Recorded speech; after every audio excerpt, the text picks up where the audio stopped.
rankings. They finished at 11-2. They bring back a lot of experience, particularly on offense. And Coach Gary Patterson had a tough choice to make at quarterback. This team has a lot of expectations based on what they've done in the last several years, and they expect to win. They've got two really good quarterbacks. Ty Gunn is going to get the call in this ballgame. Brandon Hassel's his backup. He'll play some, but Gunn just didn't make a lot of mistakes during training camp. He came in and he played well. I think Gary Patterson kind of went with a gut feel on this deal. As for the running game, Lonte Hobbs has run for 1,000 before. Robert Merrill's run for 1,000 before. They've got plenty of talent to hand the football off to. They want to be balanced, but Ty Gunn has plenty of weapons to go to when he throws it outside.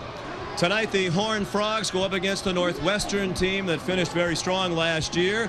Finished with 6 wins, went to a bowl game. They bring back 17 starters out of the 22 on offense and defense. It would have been 18, but they lost perhaps their best player, Lauren Howard, over this past weekend. He's a defensive end out with an ankle injury. Yeah, so David Thompson has to step in. David Thompson has a lot of starts under his belt. He's a good player. A couple of years ago, really played well against TCU in a ball game. So they're kind of hoping he does that again. But it's the experience. It's the experience of Northwestern's defenders around him that will help him shine in this game.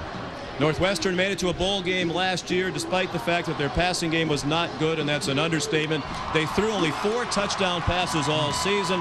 Much of the blame went to Brett Bazinet. The coaches say it wasn't all his fault, but he needs to be better. And that's a good point. I think everybody really needs to recognize that it wasn't all his fault last year. Bazinet really didn't have a lot of support. A receiver would do something wrong. A lot of injuries around him. So in this particular game here, I would expect that they'd like to come out and have some success early throwing underneath. Let Bazinet and these receivers get on track and see if they can't pull it off. It's Northwestern against TCU in the season opener for both teams on a warm night in the Dallas-Fort Worth Metroplex. The opening kickoff in a moment. The Horned Frogs on an 83-degree night entertaining the Northwestern Wildcats. We're delighted to be joined down on the field tonight by Rob Stone. Well, Sean, you guys touched on it. Ty Gunn won the starting QB battle for TCU because of his more consistent play, but that's even more impressive when you consider the fact that by his accounts, his senior year in high school, he threw the ball 40 times all season. Yeah, they ran this power I running formation, so he had maybe 4 or 5 chucks a game. So needless to say, he's not going to have any dead arm this season, but it was a big transition coming to Division I football for him. He told me yesterday those simple little 10-yard and out patterns, they were problematic for him. That, and he only saw about 2 or 3 defensive formations in high school. Needless to say, he's adjusted. And Sean, tonight, he looks to go 9-0 as a starter. He does indeed. Mike Schultz, their offensive coordinator, said when they were recruiting him out of LaGrange, Texas, they had to take a passing play or 2 from every game of his season just to find 20 pass plays they could use to evaluate him as a thrower. Are you kidding me? The guy was passing the ball. It was just kind of a little pitch back 5 yards behind him. Northwestern won the toss and deferred, so TCU will get the ball first. Brian Huffman, a senior from Schaumburg, Illinois, will kick off. Corey Rogers and Michael DePriest are back deep. And the season is underway for the Wildcats and Horned Frogs. Corey Rogers had trouble handling it in the middle of the end zone. He'll take a knee. And TCU begins 1st and 10 at its own 20, led by the junior from LaGrange, Texas, which is between Austin and Houston. Ty Gunn, a speech communications major here. He'd like to be a broadcaster when his football days are over. And after talking with him yesterday, Craig, I think he's going to be a very successful broadcaster. Obviously, a very well-spoken young man. Well, you know what? There's so many people chasing my seat. It's unbelievable. You know, maybe he'll want to be a play-by-play guy and chase yours. Well, the season hadn't already started for us, and already we felt inadequate after talking to him. 3 wide receivers to the right and 1 to the left. Just 1 back, and a quick throw by Gunn. Complete out in the flat to Michael DePriest, the fastest man on the team, and a big play to open the season for TCU.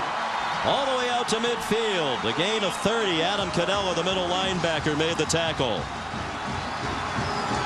That's that speed they were talking about. Just get the ball quick in DePriest's hands and let him make something happen. You see the 2 guys in front of him, the 2 receivers blocking, man-to-man there, and the inside safety is late getting out to DePriest. I mean, that's just money in the bank when you get it to a guy that fast and nobody on top of it. DePriest finally tripped up after a gain of 30. He's a sophomore from Keller, Texas, at 8 catches last year. As a redshirt freshman, 2 tight ends in the game now, and a play-action pass for Gunn. Nobody open, and he's down for a loss of 1. Taken down by defensive tackle Barry Cofield.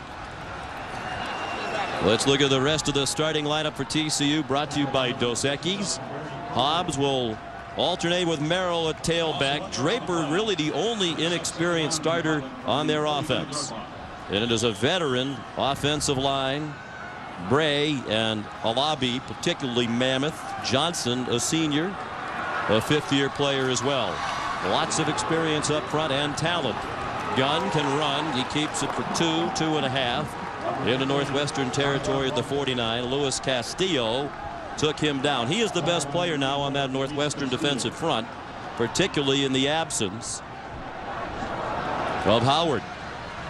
Thompson stepping in for him. McGarrigle is their leading returning tackler. Cadella and Roach are new starters this year, and they think the secondary could be the strength of the defense, with veterans Ward, Price, Backus joined by the former walk-on Hines. Hines had 5 interceptions last year to lead their team. 3rd down and 9. Gunn has a man. 1st down and much more. Across the 30. Quinley Harmon with the reception and run down to the 27-yard line. A gain of 22. 2 big plays on the opening drive for the Horned Frogs. Well, does that answer your question if you had any about Ty Gunn's ability to throw the football? Harmon gets inside the defensive back, and you just can't allow that to happen. There's no safety on the inside. And, you know, I agree with you. You talk about the secondary at Northwestern. It has a lot of experience, Sean. That's unacceptable. That's 2 times they've been out of position in the secondary to make plays. Harmon had 11 catches last year. He had a great preseason camp. A handoff this time. A nice bounce outside by Lante Hobbs. And a quality gain on 1st down. He got 7 to the 20 before he's banged down by Brian Hines. When you're facing a good running back, the key is to get to his legs as a tackler. If you can't get to his legs, then you're not going to bring him down. There's a reason he's rushed for 1,000 yards. It's because he runs behind his pads, keeps people off of his legs.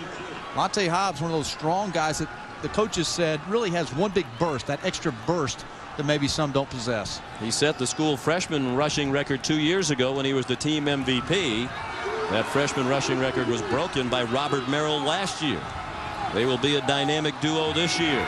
To the end zone, man wide open, touchdown! What a way to start the season for TCU. Reggie Harrell, a 20-yard touchdown reception.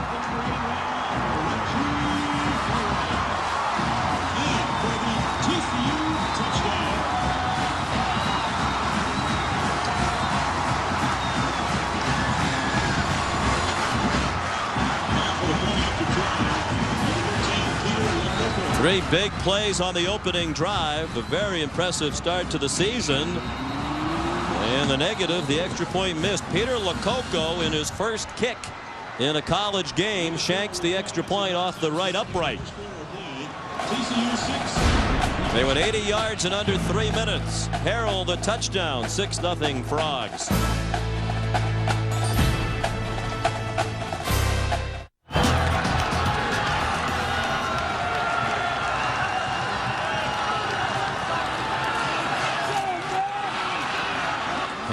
The ball carrier. He's close to a 1st down inside the 15-yard line. Andrew Ward with the tackle. Of course, here at TCU, they follow that with interest. Dennis Franchione, the coach who got this thing turned around. Gary Patterson has continued it and really improved on the turnaround.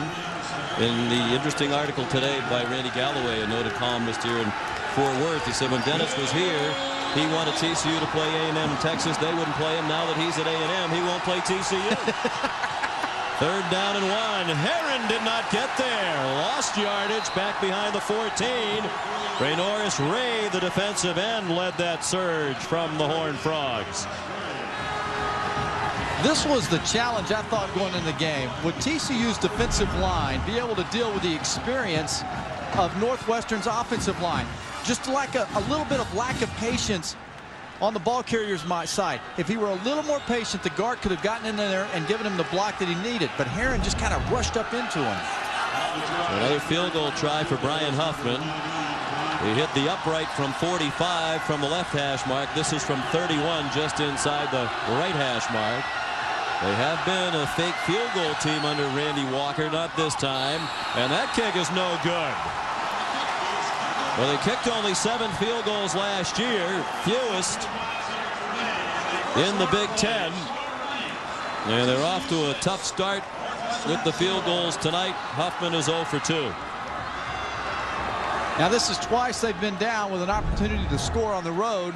And, they've got to come away with points. At the next time they get to 4th and inches, 4th and 1, you got to go for it. You can't put it in the kicker's hands. You've got to go out now and tell your line right now, be prepared the next time we get 4th and 1, plus 35 in. We're going for it. How fired up Gary Patterson gets. When we talked with him yesterday, he said, I know I'm a different man on the sideline. He's a pretty even-keel, calm guy that you talk to me. So when the game starts, it's like I'm a different human being. Hugging the coffee machine too much. Guns pass batted down.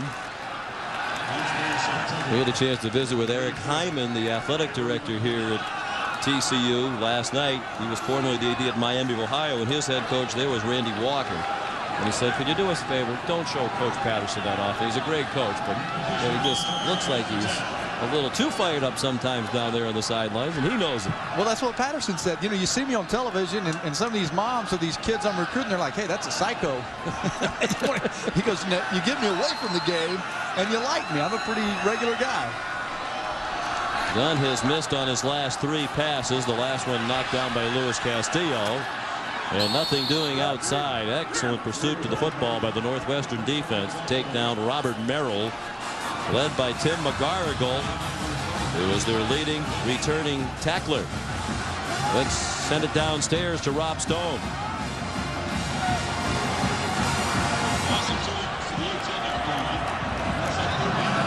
Arrived in Evanston, not a whole lot of veteran leaders to serve as role models for Castillo, so he went to start studying the guys who play on Sunday. Carolina Pro Bowler Kerry Jenkins, one of those guys who served as a mentor via the tape, and you may not know about him, but Mel Kiper Jr. does. Mel knows about everybody. Deep throw, and this may go for a touchdown. Michael DePriest will not be caught. 82 yards. Touchdown, TCU.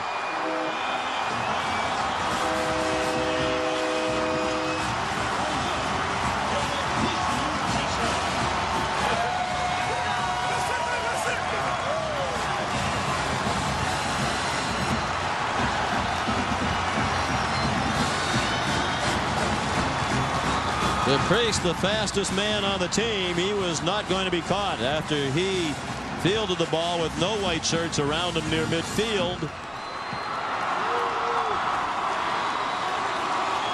And I think they're going to go for 2 here, Craig, and I think it's a reaction to missing the first extra point. I don't like this.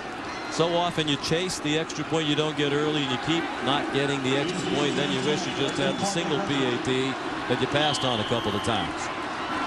At this point, Northwestern can't score points, so they're really not even a threat, it seems like, to go down and score points on them. I just think you kick it, make it 13, and keep on going. I worked for many years with the great UCLA coach Terry Donahue. Used to say that all the time, and by and large, every time he said it, it turned out to be true. And I'm not sure he got in. Yes, he did, say the officials. Robert Merrill just did get to the pylon on the near side. As we said, great idea. If we go to 2, you should always do it. 14-0, 3.5 left in the first quarter here in Fort Worth.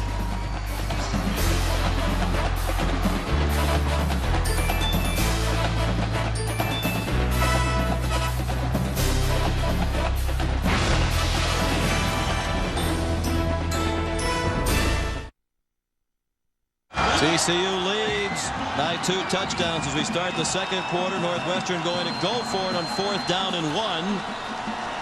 They rushed for only 13 yards in the first quarter. Interesting play call on 3rd down and 1, a pass play. And now on 4th down and 1, tight formation, extra tight ends. Herron has the first down, put his head down and ran hard for 2 yards to the 20 and a first down for Northwestern. Well, when you've got Zach Strief over on the right side at 6'7", 335, your right tackle, you just got to go for it. Look at Strief come through there. 63 just blows back a big bubble in TCU's defense. There's no excuse for Northwestern not to have success running the ball when you've got that kind of size on short yardage. The good news is they threw for 110 yards in that first quarter. The passing game was dreadful last year, 103rd in the nation. Bazinet out of the gun.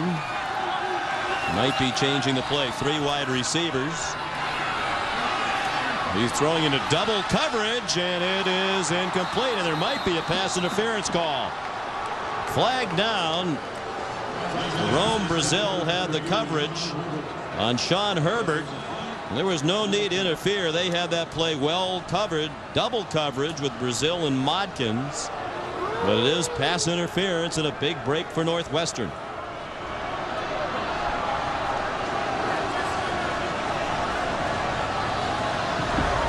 Pass interference defense, number 14. That penalty's 15 yards. Automatic, first down. Well, Bazinet's just not making a good decision here. He's trying to force something. 1st and 10, you move the chains. Here's his player right here. Throw the ball now with time. Don't be lazy. Don't be hard-headed. Take what the defense is giving you. And you've got to do that. You got to be this discipline back there. And we talked with Randy Walker about what have been the problems for Bazinet, said lack of patience and maturity from time to time in his decision making. Herron with some running room. Runs inside the 2. Taken down by Zarnell Fitch, a junior college transfer who committed to Tennessee at one point out of junior college, but did not qualify academically, so he stayed at Navarro Junior College and then came to TCU.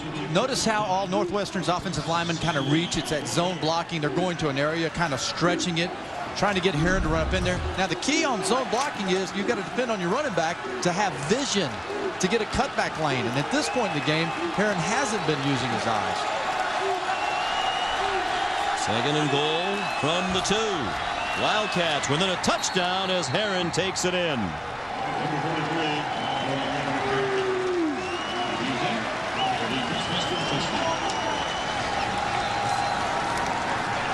That's what Randy Walker preaches. He doesn't particularly like those backs with a lot of shake and bake. He likes the head down, full steam ahead, tough running. And all he's done is coach one 1,000-yard rusher after another, both at Miami of Ohio and Northwestern. Hey, lather him up, get him going. Here's Huffman, who's missed 2 field goal attempts tonight, trying to add the extra point. And it is good with a little room to spare inside that right upright. Early in the 2nd quarter, Northwestern back within a touchdown. 75 yards in 10 plays. Herron the touchdown scorer. Bazinet on the drive was 5 out of 6 for 53 yards. And Brian Huffman will kick off to Corey Rogers and Michael DePriest. 14-7, TCU has the lead. They've won 2 of the 3 meetings these 2 teams have played since 1999. Rogers up the middle. Tripped up. Good coverage by Northwestern's Eddie Simpson and Darrell Jenkins. Lonte Hobbs, the lone back, 3 receivers for TCU. Hobbs, a nice bounce to the outside and an excellent run, 9 yards up to the 31-yard line for the junior from Clarksville, Texas. Tackled by David Thompson and Herschel Henderson, and here's Rob Stone. Well, Sean, things could be getting tougher for the Northwestern defense right now. I'm looking at Luis Castillo. They're telling me he has a sprained left elbow. He went out to play that last play, then he was pulled back. He's still on the sideline. He has a tape job that goes from his tricep to his forearm. It basically looks like a black cast on his left arm. A lot of grimacing whenever he has to bend it. He's still on the sideline right now. He has great NFL potential, and in the absence of Lauren Howard, clearly their best defensive lineman. That would be a huge blow, particularly added to the loss of Howard. Quick throw to Reggie Harrell. He got driven back quickly, but he did get the first down out to the 33-yard line before Marvin Ward drove him back.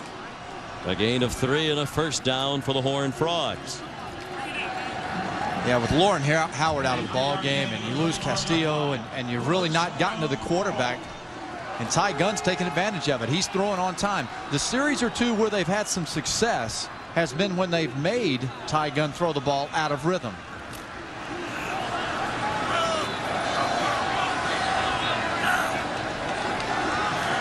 High formation now, and the deep handoff.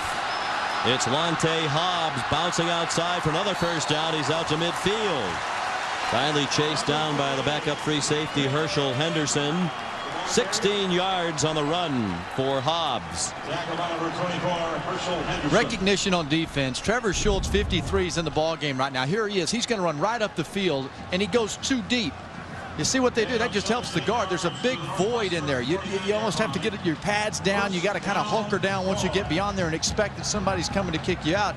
This is good blocking by TCU, and Hobbs had no choice but to have a big run on that one. He fumbled earlier, did a good job protecting the ball on that run. He's rushed for 42 yards. There's a flag down on this play. Hobbs trying to add to that rushing total. Got to the 45 for 4 yards if it stands.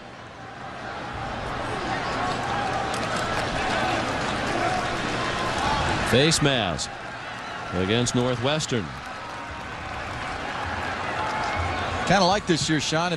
Once the referee makes a call, he's going to give you the number of the player. Incidental face mask, number 38 on the defense. That 5-yard penalty is tacked on the end of the run. Still first down. Nick Roach, the sophomore linebacker from Milwaukee, first-year starter. They think he has a bright future. Greg Colby, the defensive coordinator, said he has a chance to be one of the best we've had at Northwestern. Guilty of the infraction there. 2 tight ends in the game for TCU. Gunn has a man open. It is caught. First down and much more. Down the sidelines, Reggie Harrell. Touchdown, TCU.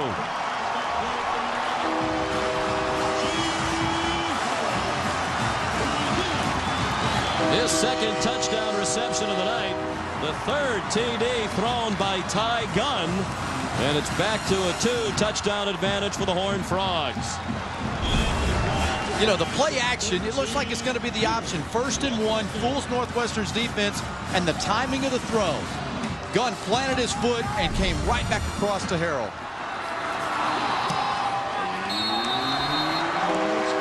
The extra point up and good. And Peter Lococo, his first successful kick as a collegiate field goal kicker. Not far from the courthouse, Amon Carter Stadium, rocking. Already 5 plays of 20 yards or more from scrimmage for TCU, and 3 of them have gone for touchdowns. Mike Wynn kicks off.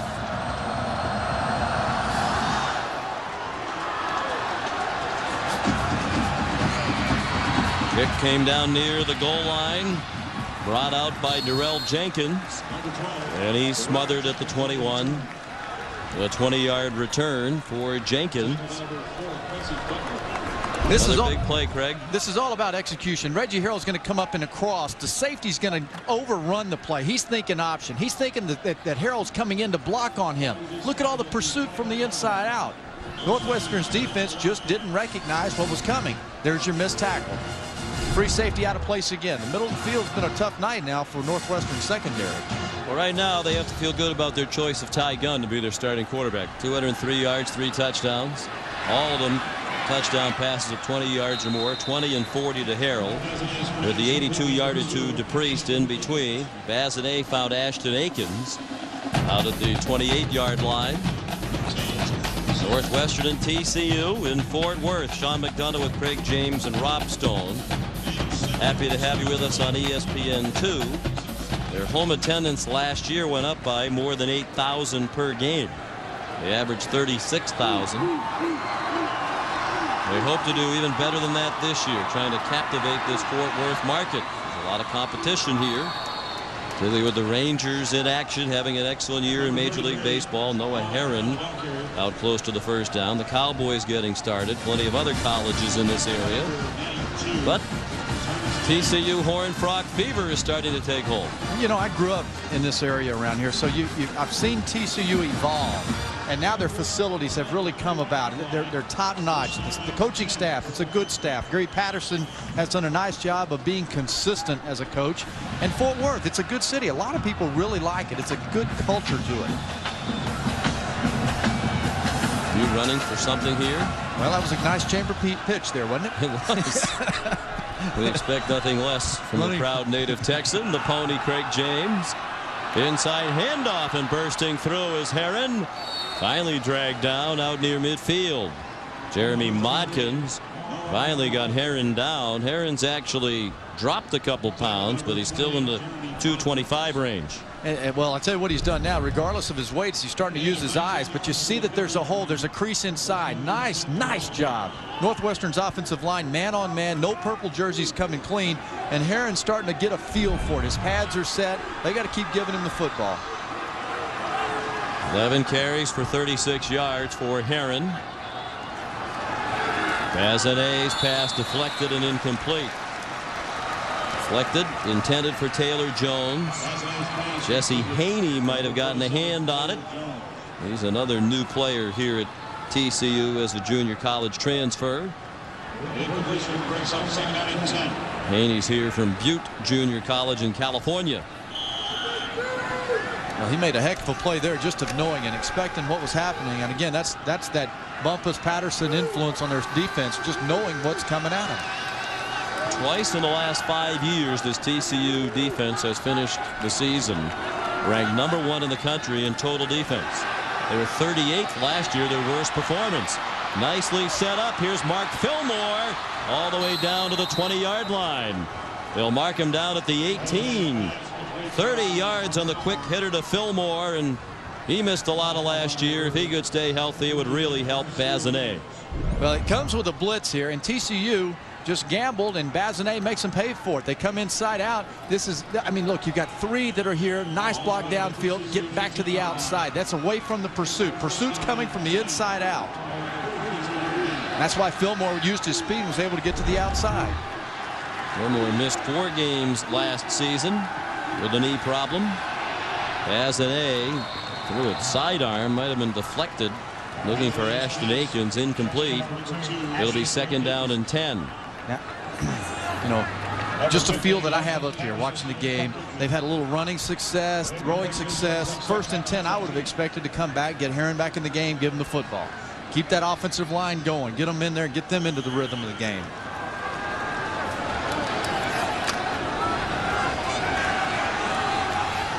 Great start for Bazinet.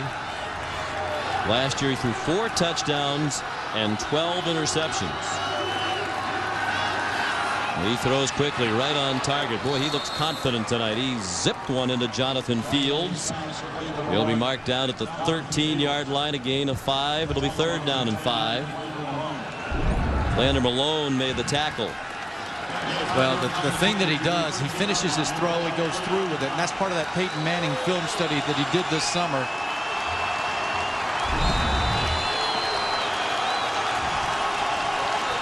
Big play here. TCU would love to hold Northwestern to a field goal try. They haven't converted on 3rd down tonight. Out of the shotgun with receivers spread all over the field. They're showing blitz again. They rush 5. The pass is caught by Herron. 1st down, Northwestern at the 4-yard line. Andrew Ward made his 5th tackle of the night as he got Herron out of bounds.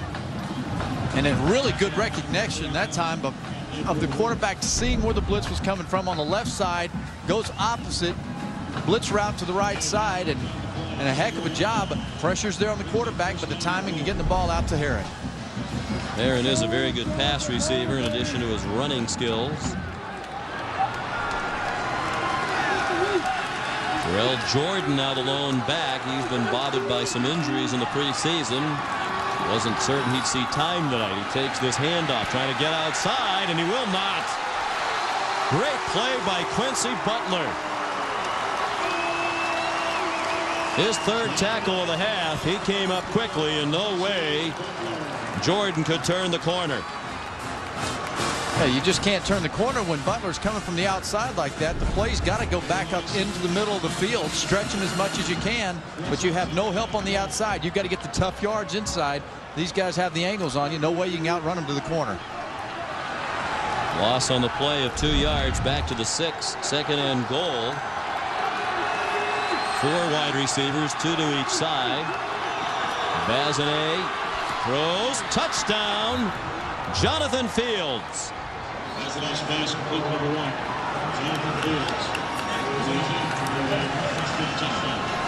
Nice homecoming for the native Texan. Fields, a 6-yard touchdown reception. Yeah, these two offenses, each with a lot of returning starters, are going up and down the field here in the first half.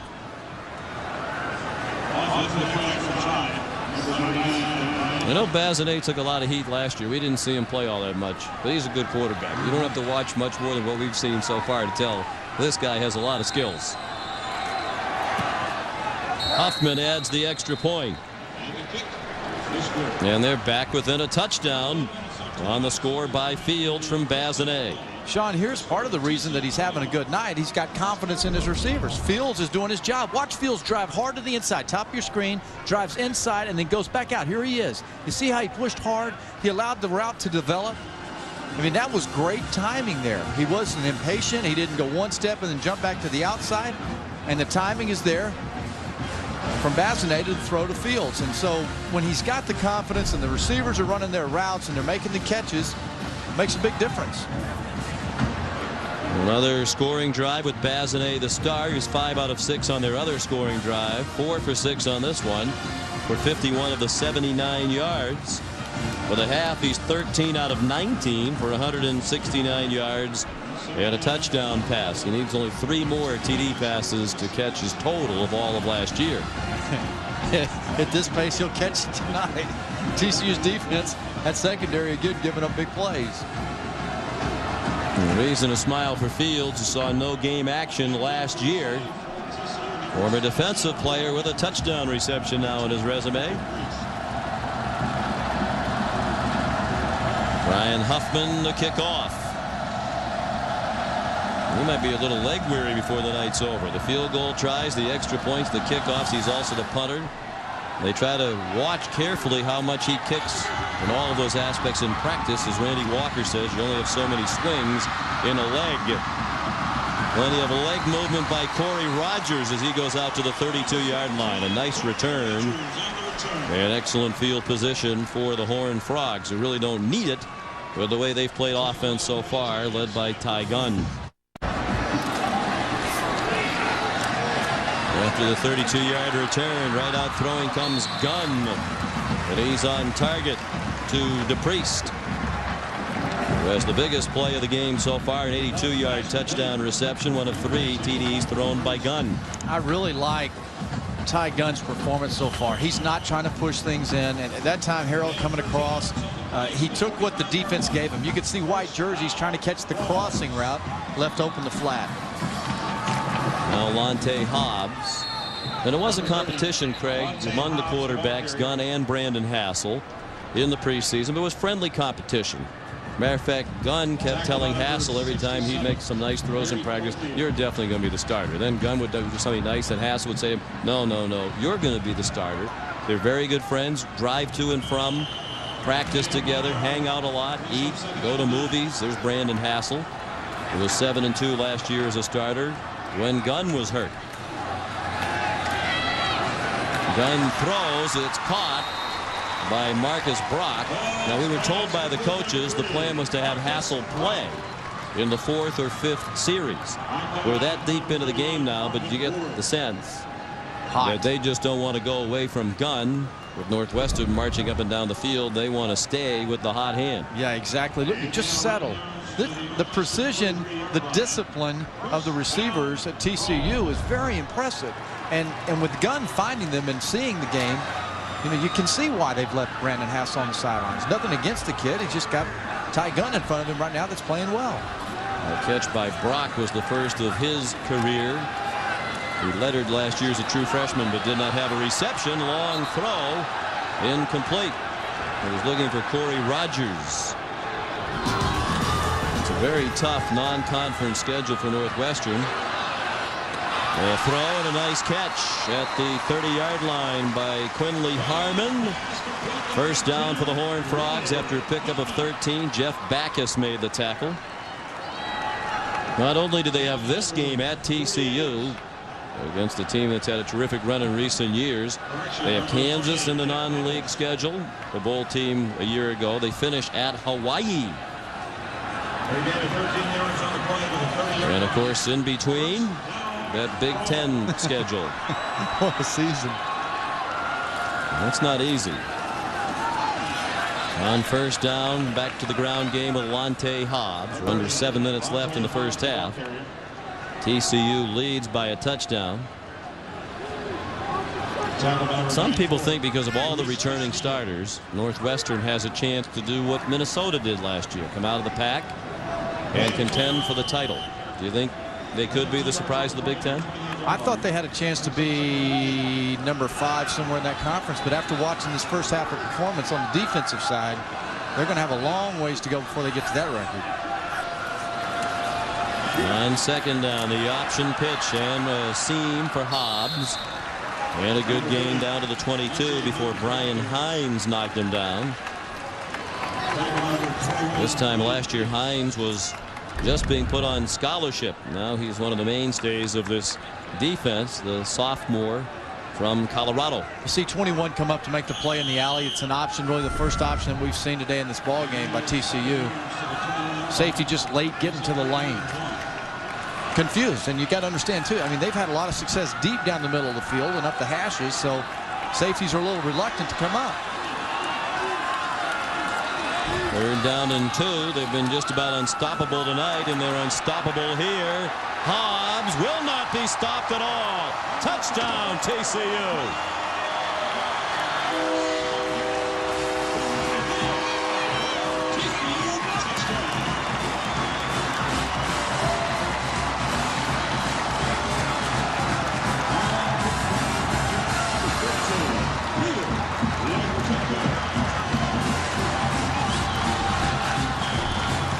One big play after another. That's another play of 20 yards or more. 21 yards for Hobbs, their first rushing touchdown of the night.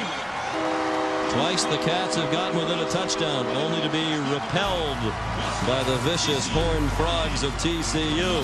5.5 left till halftime. The ball was actually touched by Butler back at the 32.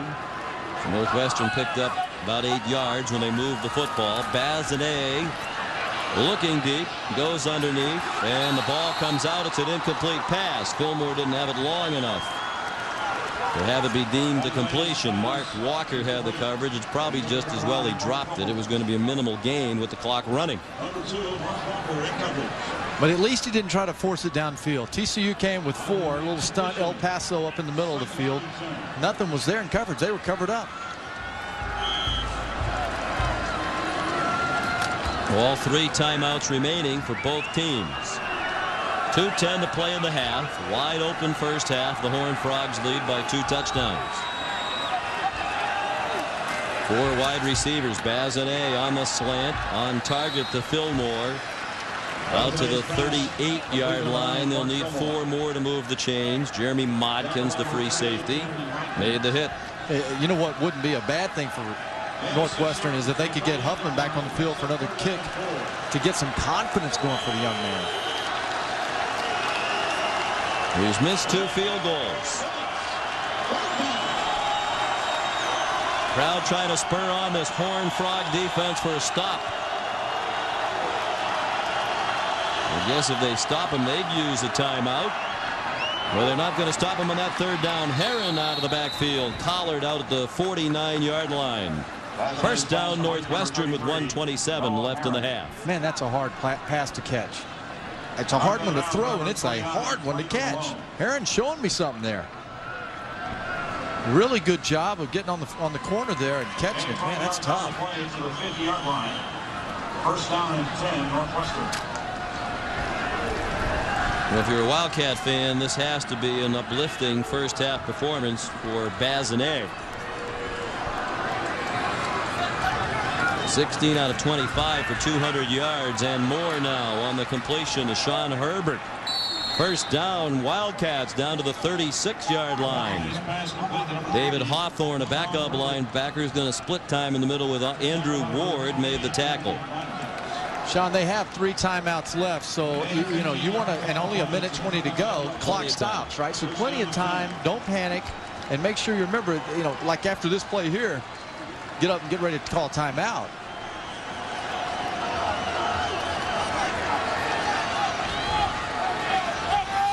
Three receivers left, one to the right. They rush 5. Good protection. Bazinet throws, and it is incomplete, I believe. Now they're saying it might be a catch. The officials conferring there's also a flag down. First question is that a catch? I think they're going to give him the catch. We'll also check out the flag. Fillmore might have been interfered with. A couple of officials threw a flag on the play. If it stays, it's a 26-yard gain, and it will stand.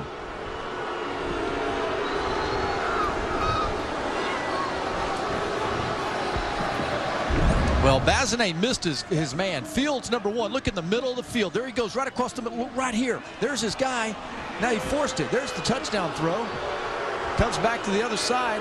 Can't tell there, but does he make the catch? Of course, if they were playing this at home, no, it hits the ground. Hits the ground. Big Ten this year is going to use instant replay. If they were at home and had the visiting team, non-conference team agree to it, they would have reviewed that one right there. That would have been easy to overturn. The penalty was declined because they ruled out a completion, which was a badly missed call. And even the interference looked a little bit shaky. Perhaps it was the arm around the waist. That was hard to see. The throw to the end zone, incomplete. He was looking for his tight end, Taylor Jones. Second and goal from the 9-yard line. You know, Sean, back in Bristol, the studio guys are going to talk about that instant replay at halftime. I think Trev was going to jump on board with that thing. This would have been a great example of using it. We're going to keep track and see if Trev holds his position. A lot of talk this year about flip-flops in all walks of society, and I mean, Trev might lead the way on that one. Mr. Flip-Flopper. Aaron in trouble and chopped down back at the 11-yard line. Outstanding defensive play by Brian Bonner up from the secondary to drop that play for a loss. And now Northwestern has to use a timeout. The 3rd down and goal upcoming from just outside the 10. Sean McDonough with Craig James and Rob Stone back in Fort Worth, Texas. Season opener for Northwestern and TCU. And all kinds of offense so far. 325 total yards of offense for TCU. 288 for Northwestern. They're looking for 10 more. That'll get them 6 more points. 3rd down and goal from the 10. The Horned Frogs show blitz and back out of it. Bazinet eludes the rush. Throws. Had a man open. But the pass was too hot to handle for Jonathan Fields, who would have had a touchdown. He was open around the 1-yard line, and Bazinet just threw it a little bit too hard for Fields to handle. Boy, great job of getting open to where he can throw the football, and it just misfired. Well, absolutely. Yeah, he's got to catch that. Absolutely. Well, we talk about it. The coaches say it wasn't Bazinet's fault last year. All the problems with his passing game, it wasn't totally his fault. We've seen evidence of that tonight. Yeah, what I say about bringing in Huffman to get his confidence back. Well, he has that chance, a 27-yard field goal. Doinked. That's his 2nd clanger of the night. He's 0 for 3.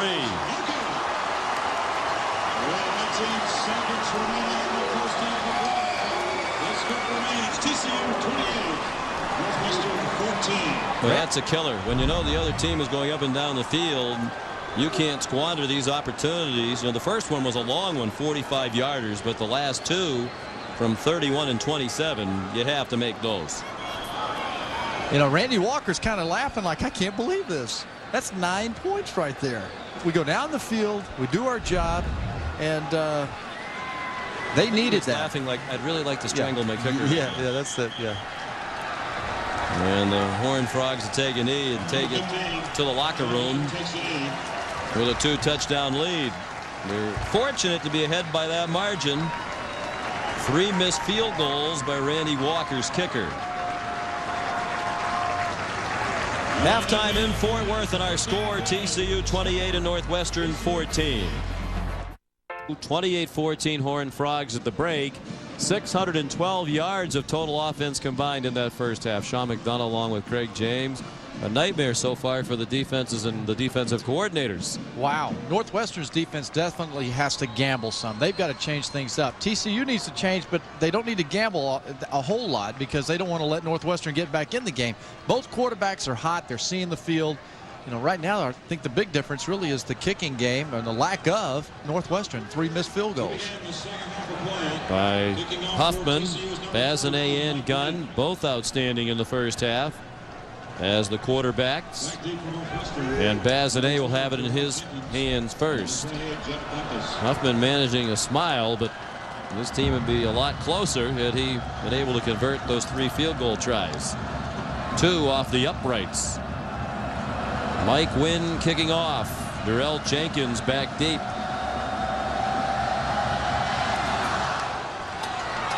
And a line drive kick down to the 2-yard line. Run back by Jenkins.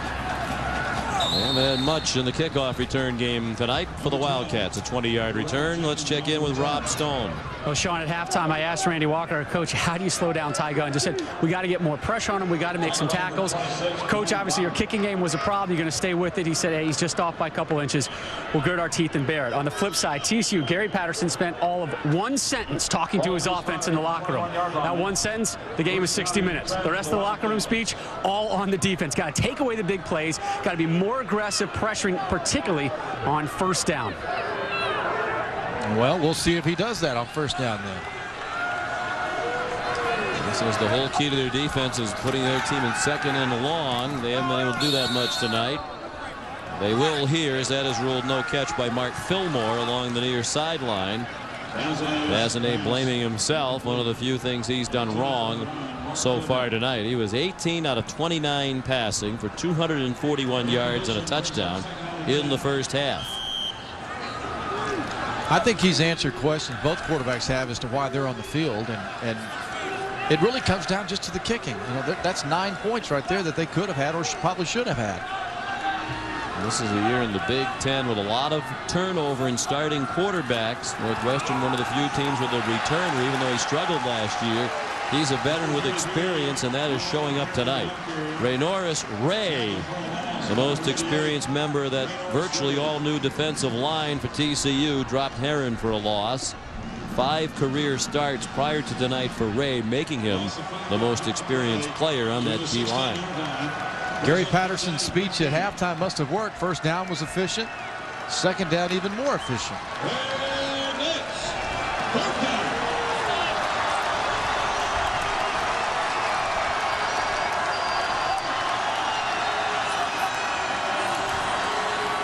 Bazinet under duress. It is intercepted by Jeremy Modkins. And there is a flag down right where Bazinet is on the ground. You wonder if they roughed him. They did.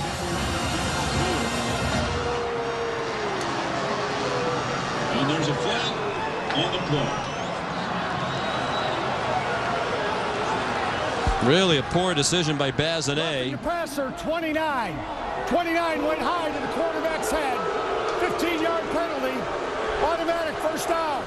That mistake wiped out by the mistake by Flander Malone. Look at the 8 that are coming after the quarterback. 7 go after him, 1 drops out, so 3 to the other side. They're forcing a quick throw. Modkins goes underneath. That's aggressive. Now here's the late hit, or the blow to the head on Bazinet. Not a very smart play. That's just one of those deals, coming in aggressive and hit him in the head.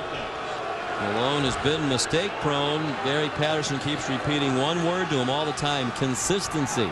We want you to be more consistent.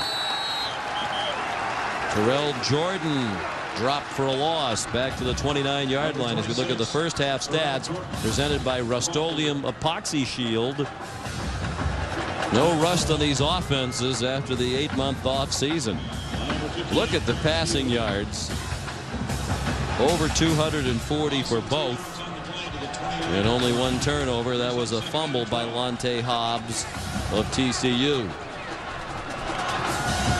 Not much to complain about with the offenses. The defenses have a lot of work to do. Bazinet didn't find his first man open and wisely throws it away. He was under pressure. and threw it away. TCU's defensive line, watch how they're stunting, moving inside. You know, and this just creating a little bit of doubt. Timing wasn't there. They've changed the rhythm of Bazinet. And, you know, that's a questionable hit right there, too. That's you know, be smart. Jaracia Williams with the hit. You just had to say that, Jaracia. Well, the coaches call him JW, and that's probably because they can't pronounce Jaracia. Jarrarcea, Jaracia. 3rd down and 12. Bazinet has a lot of running room. He's going to get the first down and more. Out of bounds across midfield. Marked out at the 48-yard line of TCU. Boy, look from here that he stepped out about 4 or 5 yards earlier than that. But they're going to give him the 49-yard line of the Horned Frogs, a 23-yard gain and a first down. Here comes a regular rush coming up this time. Now, they did not use any stunts up front, so they go with a vanilla pass rush. They lose contain on the outside. And that's the kind of thing that will drive Gary Patterson and defensive coaches crazy. You get them 2nd and 12, and then you give up a big run on 3rd down. 4 wide receivers, 3 to the left of Bazinet. He faked the inside handoff and gets very little, perhaps a yard. Flander Malone trying to atone for that hit to the head of Bazinet with a nice defensive effort there. Coach Patterson says it to him all the time, consistency, consistency. But he told Flander Malone, if you don't like me getting after you all the time, then do something to shut me up. Then shut me up. Well, you know, he also says that cadence, tempo, and ball control of his offense are the other 3 things that he's always preaching to the whole team as a group. Bazinet dumps it off short. Fillmore trying to get outside and does. Can't completely turn the corner. He's out at the 42-yard line. They'll give him the 41. And another big 3rd down. 3rd down and 2 upcoming. Motkins pushed Fillmore out of bounds.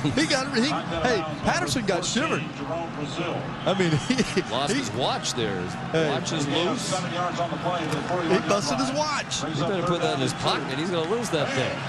Especially as vocal as he gets. I mean, he got ripped on the sidelines. He probably liked it. He looks like he'd welcome the contact there. Good point. Pass for a first down to the 39-yard line, or is it? Looks like they'll get him the 38 and a first down. Kim Thompson, his first catch of the night. There's Coach Patterson. There he goes. Oh, yeah. See, he's out there. You know why he got hit? Because he's watching everybody in coverage to see who's screwing up on defense, and he wasn't watching the ball. That was a watch loosener.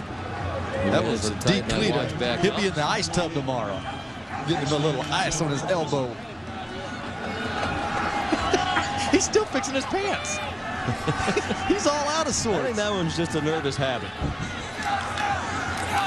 3 receivers to the left. Heron shifts over to the left and takes a handoff back across the formation. Trying to break free, and 1 man to beat. And that last guy got him down on the ground.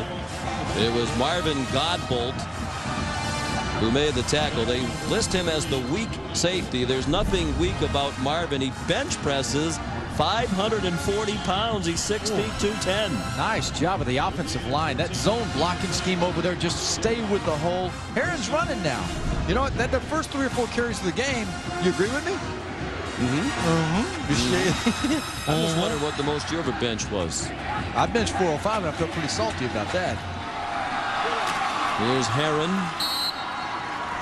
to the 24, a gain of 1 on first down. And that was with steak and potatoes. With steak and potatoes? Yeah, I mean, that wasn't with any help. Talking about supplements? I'm not saying that anybody else around here is, but, you know, yeah. That was back in the old days, you know, get up and have a bowl of cereal.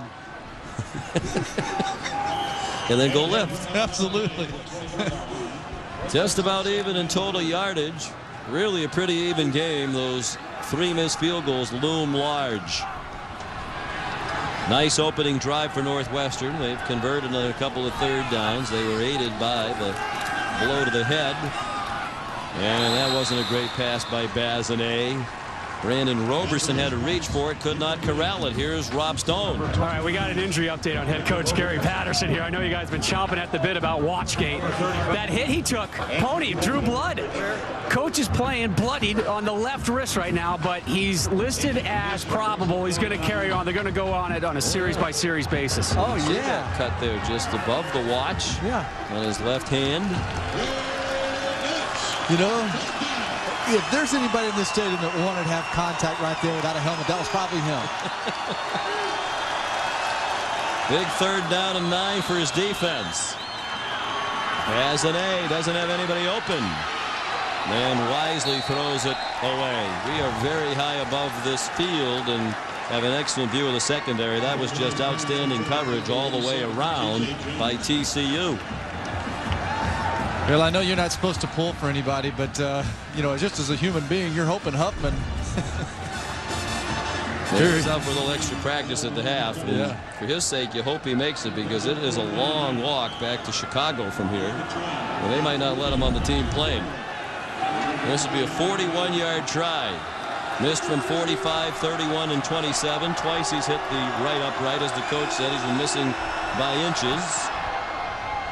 And good for him. A lot of pressure on him and virtually right down the middle.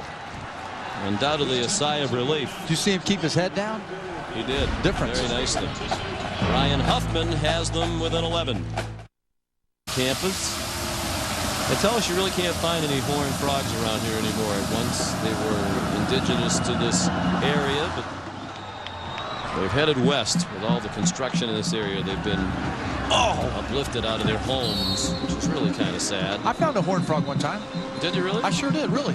How about that kickoff by Huffman? That hugged the sideline. Fortunately for Northwestern, did not go out of bounds. There's the frog horn. There's their mascot. You know, they sell a lot of merchandise because it's such a unique nickname. People, especially when they do well, you know, the horned frog. Some people like the mascot, like the name. Even folks around the country who don't have much attachment to this, they buy the merchandise. Did you buy a souvenir while you were here? No, I did not. I'm way too cheap. From the 15-yard line, Lante Hobbs stacked up. And Northwestern defense probably got a little tongue lashing at the half. Fired up on that first play. David Thompson led the surge. Let's check in again with Stoner. No, Sean, a little good news, bad news for the Northwestern defense. Good news, Luis Castillo is out there playing right now. However, they had to do some readjusting on that left elbow. What they did at halftime is they put a brace on it and then retaped it over. He's in a lot of pain. The head athletic trainer told me he's really kind of gutting through this one. And if you look at that left arm, it just kind of lays limp there most of the game. I don't believe we'll be grading this crew very high. Hard to play at this level with one arm, and that's essentially what he's trying to do tonight. Gunn keeps. He ran into Nick Roach after a gain back to the 17-yard line. They'll need 8 to move the chains here on 3rd down. Well, he took up 2 blockers here. You know, and that was the difference. You know, it wasn't anything beautiful, but he made them use 2 bodies to work on his 305 pounds. Well, that left arm is basically just dangling by his side. What a shame.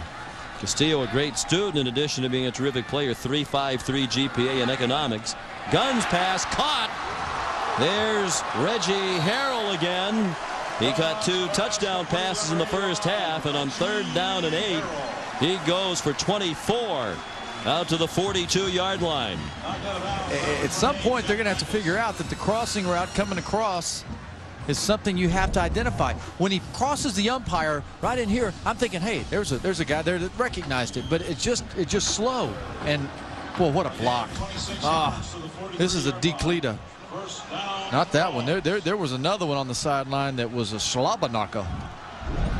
Wasn't Coach Patterson again, was it? Flags down on the snap. Looked like Shane Sims, the left guard, was guilty of early movement.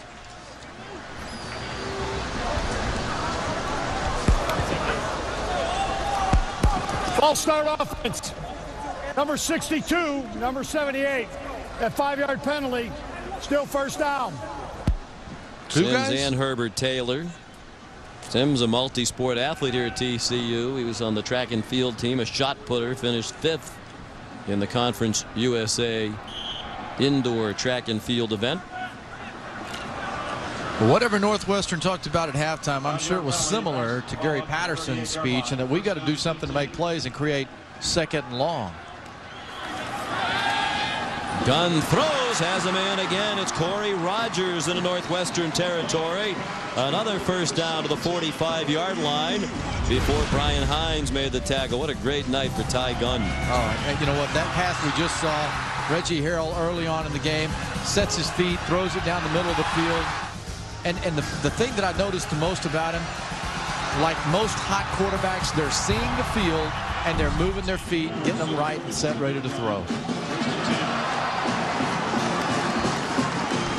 Now it's Lonte Hobbs to the 35-yard line. Gunn 13 out of 19 for 292 yards. That's a career high. He already had his single game best at the half. He threw for 249 yards in the first half. His previous best was 243 against Tulane. Nothing, you know, to me, Northwestern looks like they're in a slow gear right now. Yep. On 2nd and 1, they throw and they get the first down. Out in the flat it goes to Harrell, with Dominique Price making the tackle. We still haven't seen Brandon Hassel. Again, the plan was that he would play at least a series or two, about 4 or 5 series deep into the ball game. But with the success of Gunn in this offense, they never did do that.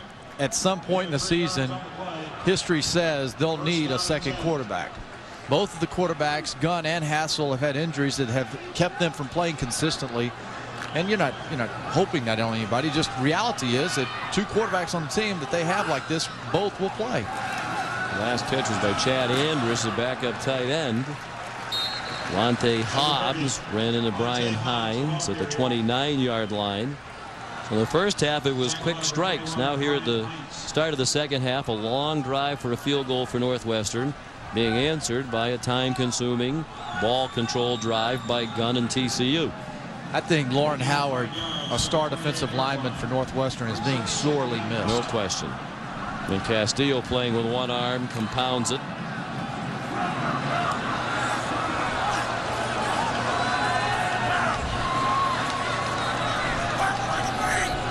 Shotgun now with 2 backs on either side of Ty Gunn. Blitz off the corner. Well designed and executed play. And it's Hobbs for the first down to the 20. They had the perfect call against that blitz. And Hobbs has another first down for the Horned Frogs. Yeah, he's also got a little a shot to the body on that one. And that was a blow, man. I mean, this thing here, just you can almost listen and you can hear this. That's real. Tim McGarrigle helping to deliver that heavy hit. Inside they go with not much there.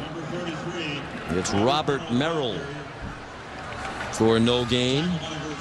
Well, we talked about how the quarterbacks are very good friends, and Hobbs and Merrill are good pals. And again, the coaches say flip a coin, a little bit different stylistically. Merrill reminiscent of Tony Dorsett. He grew up idolizing Dorsett here in Texas. A little bit of a glider. Hobbs more of a straight ahead guy. They say Merrill's very quiet while Hobbs is very outgoing. That's really the only kind of a major difference jokester between the two. 10th play of the drive and a blitz. Gunn buys some time, now throws it away. There was all kinds of contact there along the far sideline with no flag. One player from each team on the ground. Corey Rogers, the receiver, on the turf. And I'll tell you why. He was held, and the scramble was happening. And Rogers was trying to break away and get separation and go deep. Top of your screen. Marvin Ward, not the defender there for Northwestern. Tim McGarrigle was putting the pressure on. Then Rogers, after the play, gave Ward a little extra. But no flags, and it'll be 3rd down and 10. Long first half. This is a fast-moving third quarter, already more than midway through. Gunn throws to the end zone. Incomplete. It looked like there was offensive holding right in front of the quarterback, Ty Gunn. There is a flag down. Quindley Harmon, the intended receiver, and there's the hold. Clear as day by Stephen Culp, number 69. What a great effort by Luis Castillo. They'll probably turn down this hold and make it 4th down and 10. Holding, 69 offense. Penalties decline. 4th down. I think he meant 69, if that's what he said. I thought he said 68, but it was 69. They don't have a 68 out there. No doubt about it. Castillo with one arm still ripped right through him, didn't he? Hold. Number 13, Peter Lococo. Well, here's Peter Lococo attempting his first field goal as a college field goal kicker. From 37 yards, it is good. Peter Lococo hadn't kicked in any game since 2001 when he was in high school. Filling the shoes of an All-American Nick Brown, who graduated. It's 31-17.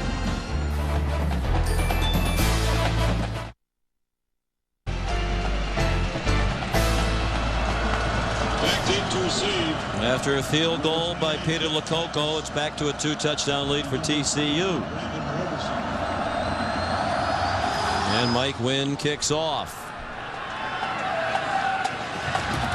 Run back by Jeff Backus with some running room, and that's the best return of the night of a kickoff by the Wildcats out to the 37. A 32-yard return. Marcus Brock made the tackle. Fans everywhere can make a difference on September 7th by showing their spirit. It's simple. Wear your favorite team's apparel to work on September 7th. In exchange, each participant can make a donation of $5 or more to the V Foundation to benefit cancer research. Anyone can participate. Join ESPN and other companies by declaring September 7th Show Your Spirit Day. For details, log on to jimmyv.org. Bazinet rolls left and zings one into coverage. And that was nearly intercepted by Jerome Brazil. He was looking for Ashton Akins. Bazinet has already thrown for more yards in this game than he did in any game last year. He's thrown for 251. His career high is 368 against Illinois back in the 2002 season. And you know, his touchdown total, like you said, he's sneaking up on what he did last year. He had 4 last year. He has 1 tonight. 4-man rush. He throws to this sideline behind his intended receiver. Well, in a lot of these plays, Craig, it just doesn't look like his receivers give him a great effort, to present themselves in a good position to catch a pass. I'm seeing the white jerseys at a slower level right now. It's almost like they're, I don't know if they're tired, but they've just dropped off from the tempo that they had. Offensively, I'm seeing it on this series. Defensively, for sure, I saw it on the last series. You wonder about the effect of the heat. It's been a very cool summer in Chicago. It's been uncharacteristically cool here too, but not as cool as it's been in Chicagoland. And it was a warm night here, 83 at game time. There's a pitch and catch, and there he goes. Jonathan Fields all the way. Touchdown, Northwestern. 63 yards, second touchdown of the night for Fields.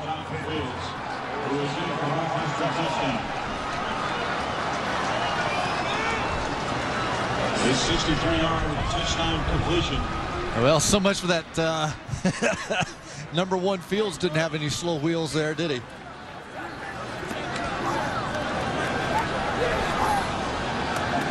There's Huffman to add the extra point. Big night for the Texan Fields.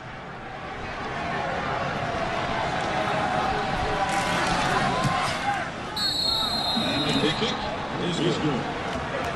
He had 2 career catches prior to tonight. They were 2 seasons ago. He has 2 touchdown catches tonight. Man, and what a move near midfield to pave the way for the rest of the run. Brett Bazinet, a touchdown drive would tie up the game for the Cats. They've been behind all night. Twice they've trailed by 2 touchdowns. Taylor Jones the catch. Out to the 50. They'll need 2 for a first down. And Northwestern has to feel it. This is the first time they've had a chance to feel like they're really in the game since the beginning. And the shot of adrenaline their defense must have received after that big touchdown by Fields, because they went out and did their job, and TCU's offense kind of fell asleep. Let me correct myself. 3 times tonight they've trailed by 14 points. Noah Herron running left. And very little room. He did well to get near that first down marker. We'll see if they give him the necessary yardage. Jerome Brazil with the tackle, his 5th of the night. Jeremy Modkins also in on the play. It is a first down for Northwestern. They've been on the comeback trail all night. Fell behind 14-0. They have not been even since. Here in Fort Worth, Texas. Sean Craig and Rob, our terrific ESPN2 crew, watching a great offensive performance led by 2 quarterbacks, each of whom has thrown for more than 300 yards. 4 wide receivers.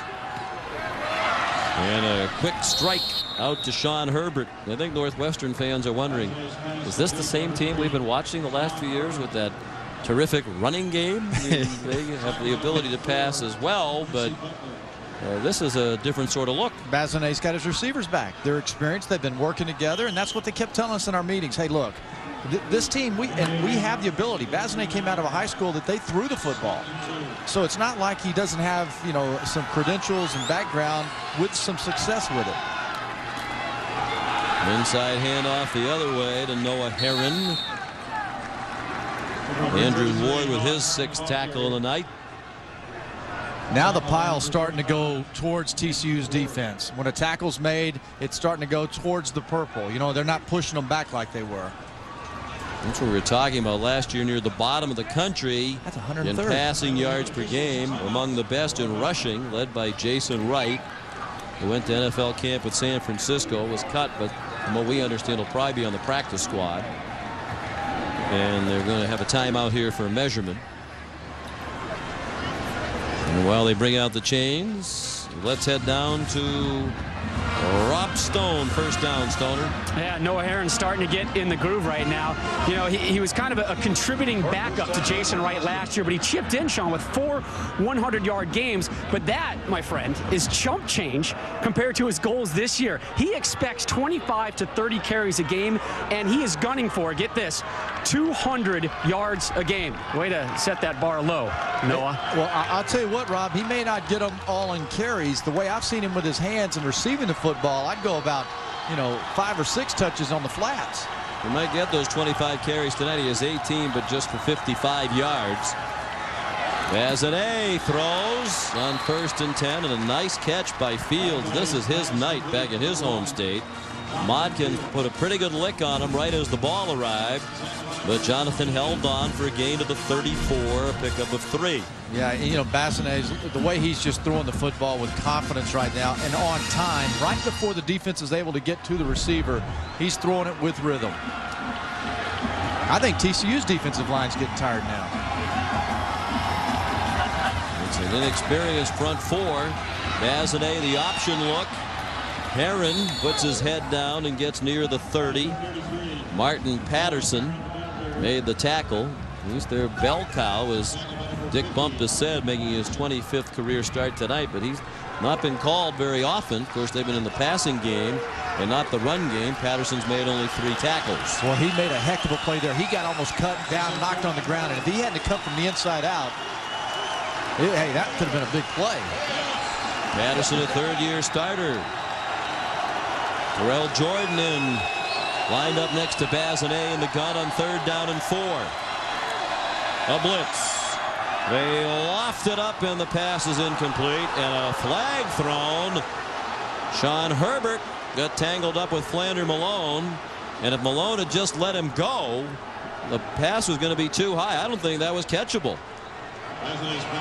And again, you wonder about the effort from the receiver. When Herbert came out of that cut, it was, look from here, Craig, like he didn't think he was the target and really wasn't going all out.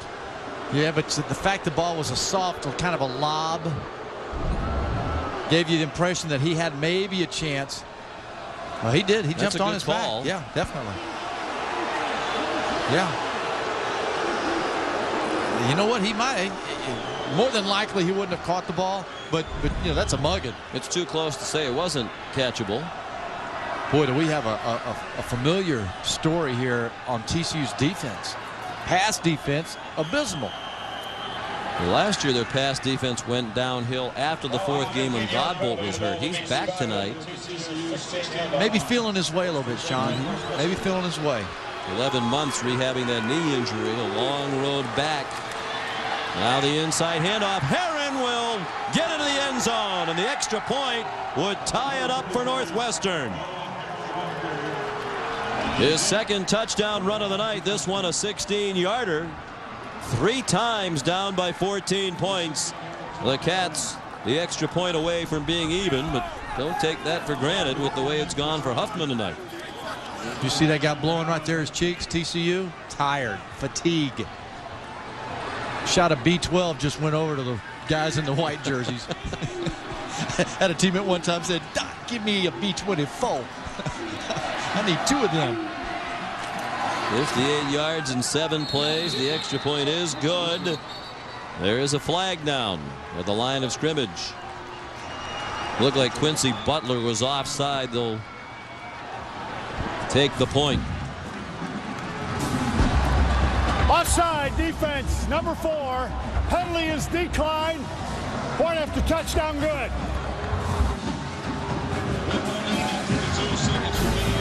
Well, we got a ball game, Sean. Yes, indeed we do. It's the start of a new season for each team, and a great start for Herron in this Northwestern offense. Touchdown run has just tied up the ball game, and tonight when it looks like neither defense is going to be able to stop the other offense. Well, and TCU's offense almost had a little complacency there. They let off the throttle, and they shouldn't have done that because now their defense is tired. Northwestern's defense was tired, and you'd have thought they'd really kept pushing the pedal to them. 821 yards of offense in this game between these two teams. 434 for Northwestern. They're even, and they've missed 3 field goals tonight. Huffman, that high, short kickoff, intentionally done again. Down to Michael DePriest, and they bring him down at the 30-yard line. They are fired up. 4 white shirts in on the stop of DePriest. New game. Got a new ball game, tied up. A little over a quarter to play, and so you've got to really remain calm on TCU's side. 17-3, they've been outscored. Come back, get back to what you were doing, which they've had success running and throwing, but basically throwing the football. Gunn's had a lot of crossing routes, and I'd go back to that.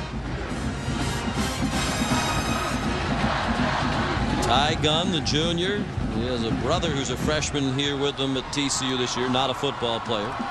Their family has a car dealership in LaGrange, Texas. He throws short, and it's dropped by Reggie Harrell, and that momentum they had in the first half is gone on offense right now. We didn't see them dropping balls, did we? No. And that little mental lapse, it's like the last series, first down, they throw the ball down deep on the right side, the receiver stops running, not expecting the ball.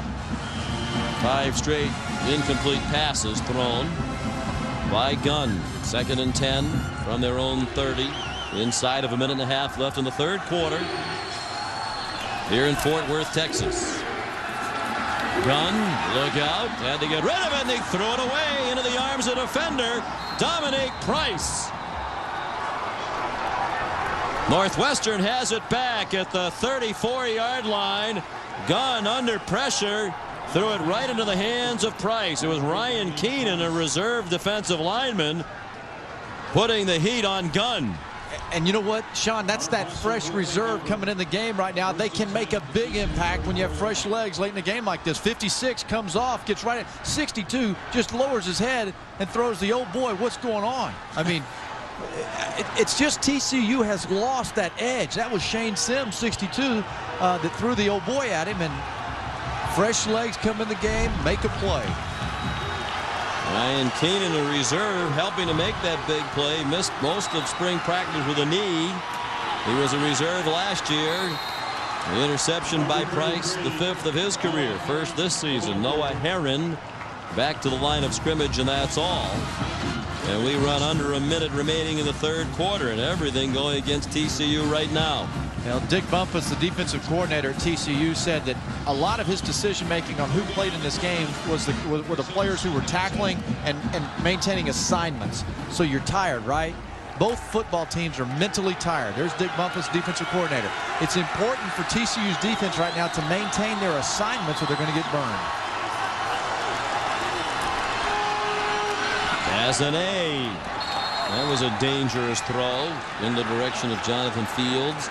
Dick Bumpus talked about wanting to move around before the snap, give Bazinet and the offense a lot of pre-snap movement to have to read, and then also a lot of movement after the snap. Have you seen a lot of that tonight? No. You know what? Northwestern hasn't been going to the line of scrimmage looking up to the press box to play the chess match. A lot of the times their coaches make the call based on what they see at the defensive line for line of scrimmage. That really hasn't been going on tonight. 3rd down and 10. And the crowd is loud. 4-man rush. They did move after the snap, a little twist in the line, and the heat put on Bazinet, whose pass fell incomplete. It was Jared Kessler, the transfer from Dartmouth, who brought the pressure on Bazinet. Well, you talk about pressure. TCU's defense got really lucky on the play before. More than likely, it was like a pass interference that they got away with, but ball comes to the flat. Yep, that's pass interference. That's pass interference. See, because that pull on his left shoulder pulled his hand away from the football. 4th down and 10. It will be about a 51-yard field goal. There's very little breeze in the stadium at the moment. So they're going for it. They're 1 for 1 on 4th down tonight. Bazinet in trouble. He gets away. Has to get to the 24. He won't get there. Down at the 30-yard line. Stopped by Martin Patterson. And the Wildcats will turn it over on downs.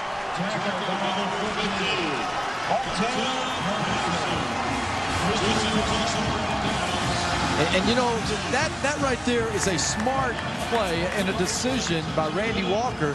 You know, maybe you try to punch it and kick it out of bounds or something, but 4th and 10, you definitely don't want. That's a long way to go for a first down. No question. Maybe you punch kick it and kick it out of bounds or something, but.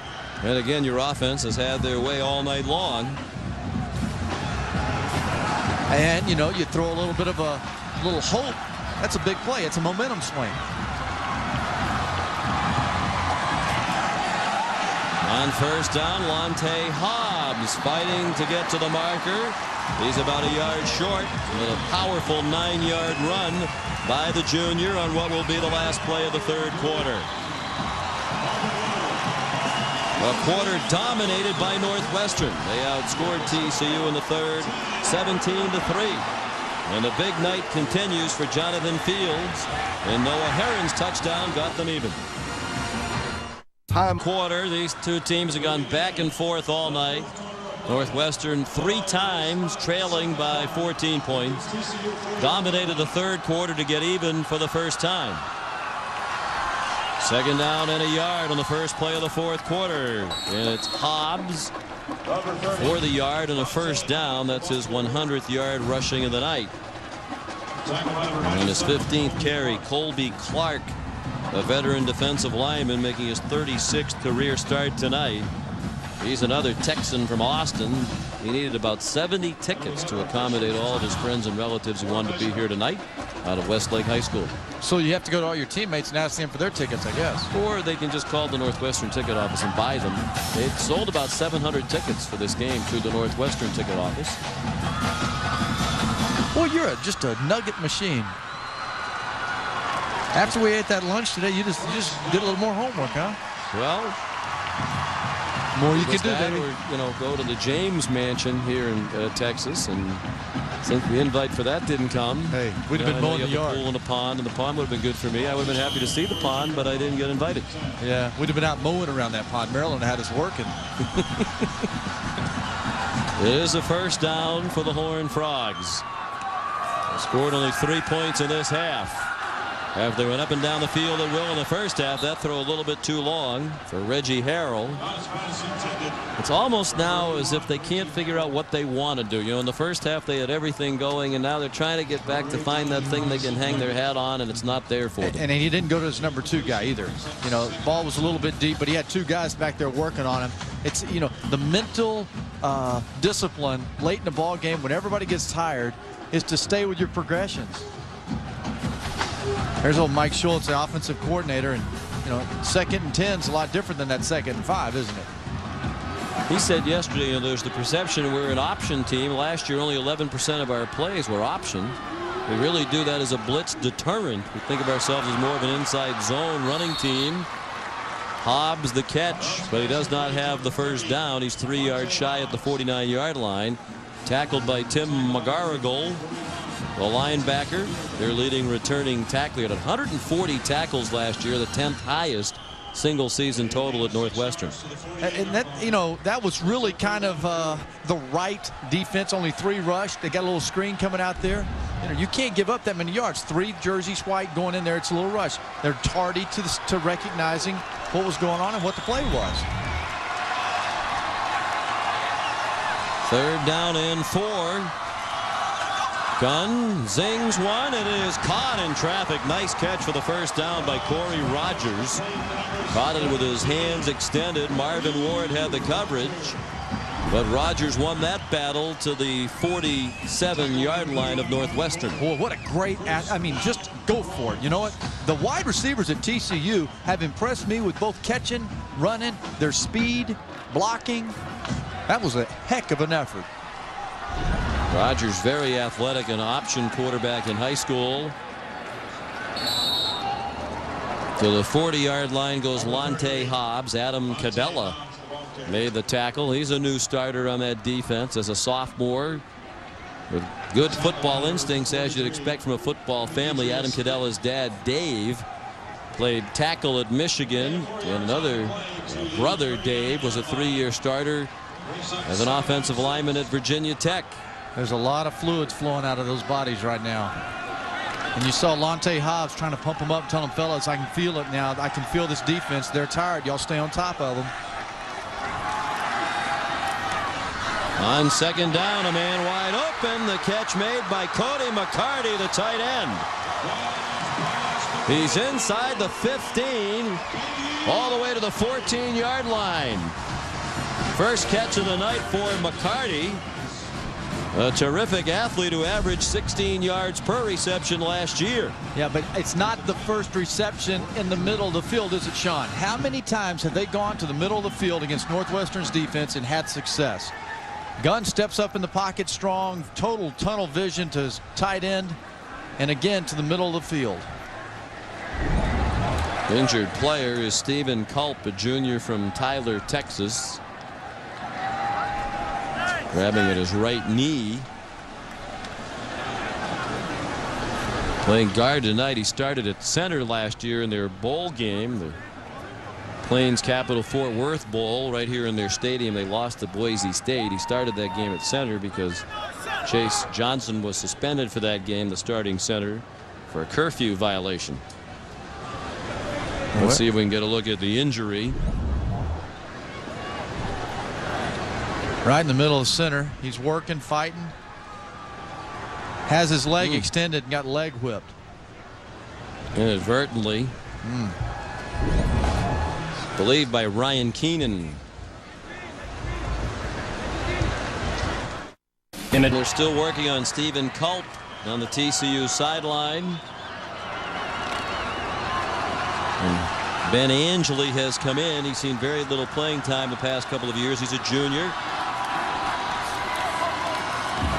On 1st and 10 from the 14, Hobbs inside the 5 and very near another first down. Adam Cadella with the tackle for Northwestern. You know, when you come in, Sean, and you've got a new center, Angeli at center, you worry about the exchange. It's perfect, seamless. And I thought that the advantage would have been for Northwestern's defense with that long timeout because of the injury. They'd come back fresh, but Didn't work that way. 2nd and 1. Hobbs stumbles. He might have had the first down before he hit the ground. Number 30. Craig, a big key last year for TCU on that 10-0 start. They climbed to number 6 in the BCS rankings, the highest ever by a non-BCS school, was their ability to win the close games. Last year, TCU won 5 games of their 11 wins by 3 points. They had 7 victories by 7 points or less. They won all of these kind of games last year. And the way it looks here, it's going to be that again if they pull it out. It is a 1st and goal. 114 yards rushing now for Hobbs. They bring Rogers, the wide receiver, out of the backfield. Hobbs bulldozes his way into the end zone. Touchdown, Horned Frogs. 2nd touchdown run of the night for Lonte Hobbs.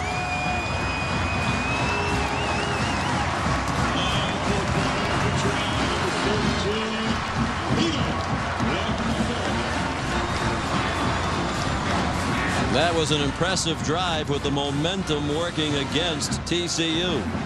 Peter Lococo, the walk-on kicker, sends it right down the middle. A 10-play drive, 68 yards, and the Horned Frogs lead again. I didn't know Bass could sing. Hey, speaking of singing, a couple of years ago, Chicago was performing there. We were going to see Chicago with some friends. All the way over there for 2-3 days, I'm thinking I'm going to hear Chicago. It was the play Chicago. The Bass family, by the way, very well known here in Fort Worth. And what we're told, they own a lot of downtown Fort Worth. They own a lot of Texas. As much as you? Hey.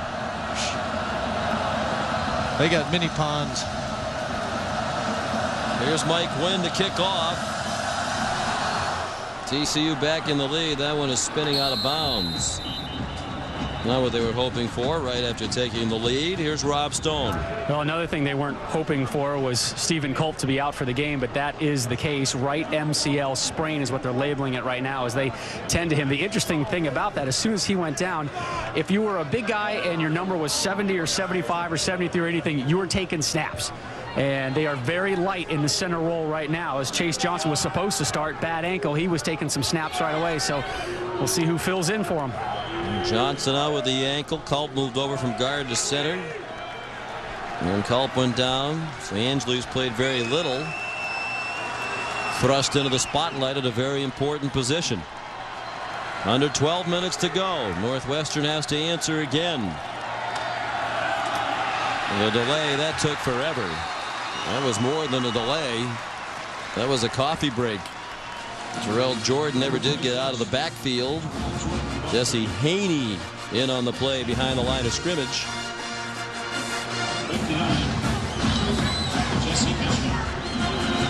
This is the point in the game where we talked about the fatigue factor, which both teams are having to deal with. And for Northwestern, they really need to stay out there. They need a first down in this series. If they don't get points, it's more as important that they have success. A 5 wide receiver formation. It was Fillmore with the catch, and Godbolt responded very quickly here. The second half possessions, they scored every time except the last time when they turned it over on downs. Yeah, and you know what? And that there at the TCU 34. Remember that? And that was what led right after that. They went out, TCU did, and scored.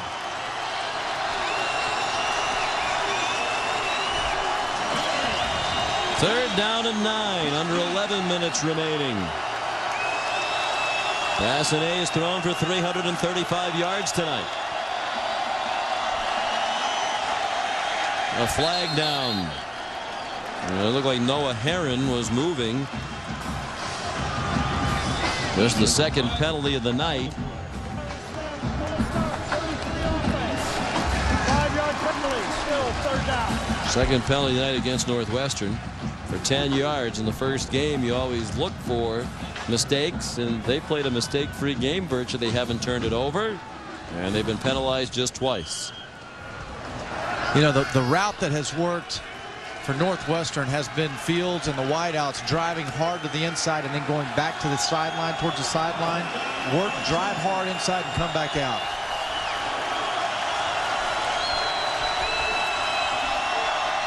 Bazinet under duress, got away, has a man wide open for a first down and more into TCU territory. Jonathan Fields. Touchdown, his third of the night. 69 yards.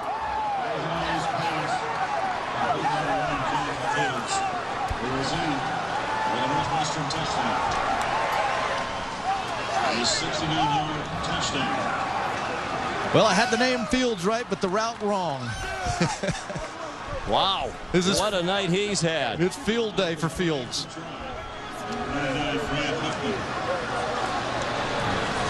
Whew. 3 touchdowns. The last 2 have been electrifying runs after the catch. Now Huffman boots the extra point. Bazinet with that touchdown, up to 404 yards passing, a new single game best, and 3 touchdowns tonight, 1 shy of his total of last year when he played the entire season at quarterback for Northwestern. And I tell you what, Bazinet, the ability for him to move around and buy time in the pocket. Here's Fields right here in the slot, and what happens is he just goes to the flat. Goes out to the flat, nothing's there. Bazinet buys a little time. And then Fields takes it off deep. And then the athleticism and the speed. What open field running. I mean, he's full speed. He's all out, full tilt. It's a great effort by the quarterback to buy the time. And then when you get the ball in the hands of Fields, like you said, Sean, he's had a heck of a night. Here's a junior who has not been very involved in their program at all. He redshirted in 2001. Played in 5 games in 2002. Did not see any game action last year. For a while in this program, he was a cornerback. He moved to wide receiver during the 2002 spring drills. He was a cornerback in high school in Sweeney, Texas. Also all-state in track. He ran a 10.39 100 meters, and we've seen ample evidence of that speed tonight. 7 catches, 194 yards, 3 touchdowns for Fields. Here's Corey Rogers on the return, all the way out to the 40-yard line. This might be whoever has the ball last wins tonight. Shootout. 39-yard return. Demetrius Eaton finally got him on the ground. Career highs indeed. Here's a guy who had 2 catches for his entire career before tonight. I'll tell you who may dehydrate. Gary Patterson. As much movement. He's been busted, knocked to the ground 1 time. He's still fixing his clothes. That's a quarter ago. Shows. Yeah, I'm telling you, he's going to net. He's faking it. He's needing air. He needs a blow.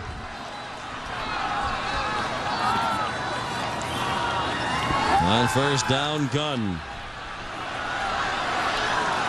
dives ahead to the 42-yard line. Nick Roach made the tackle.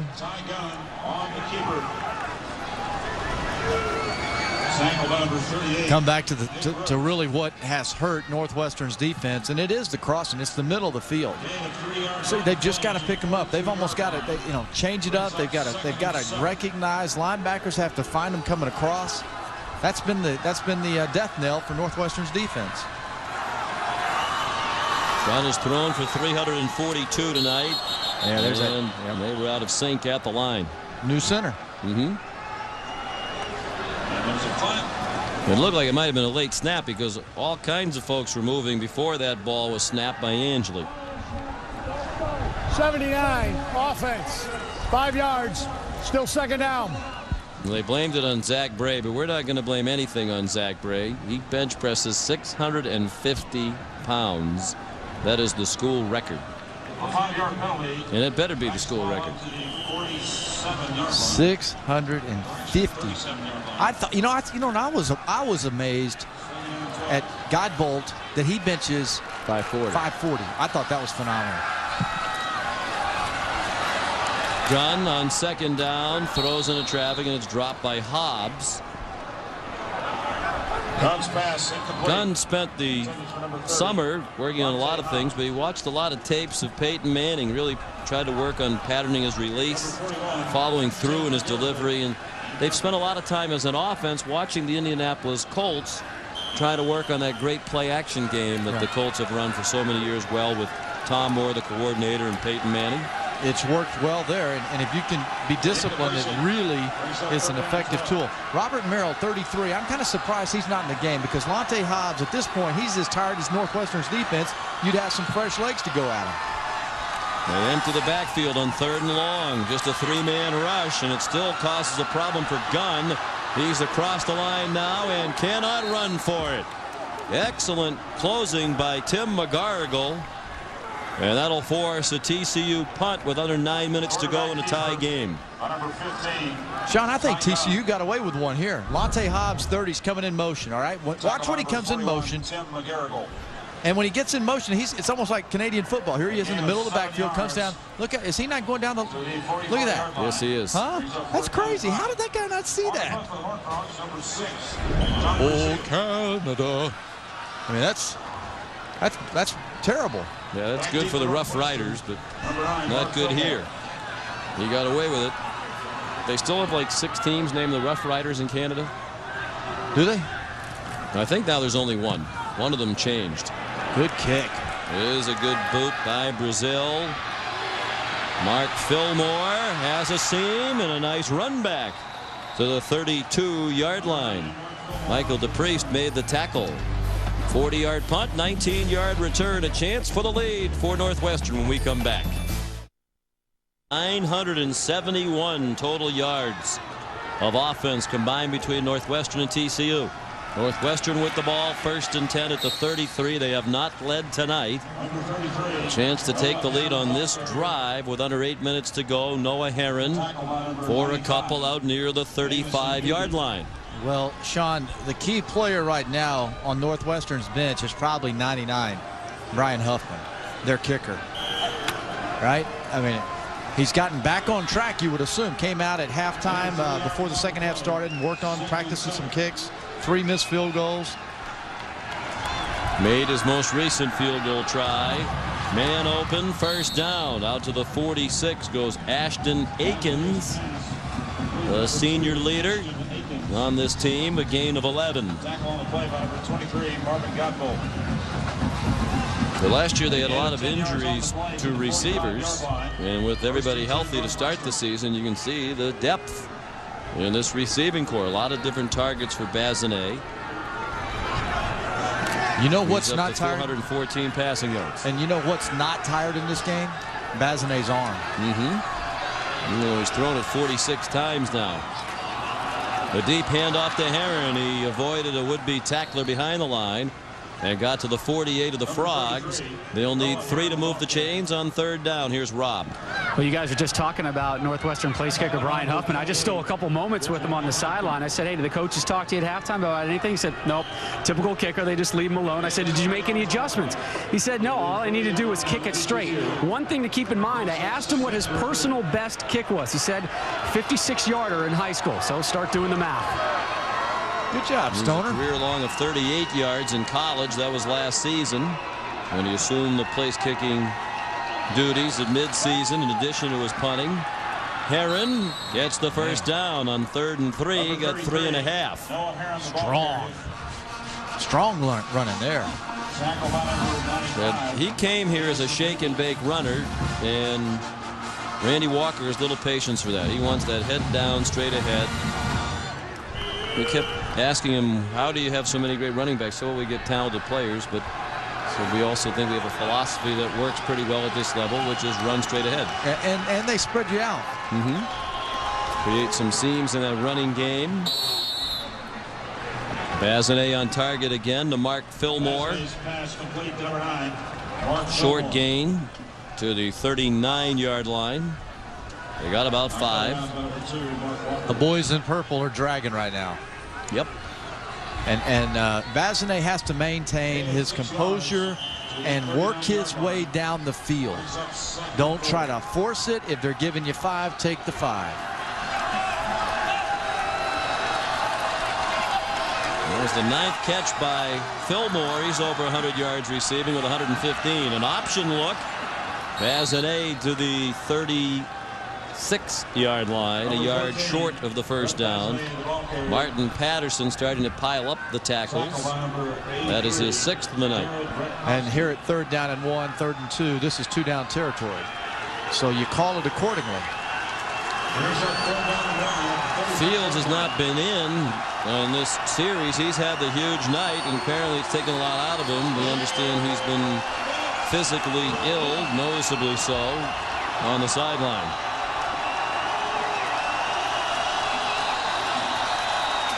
Herron, as you might expect, powers for the first down.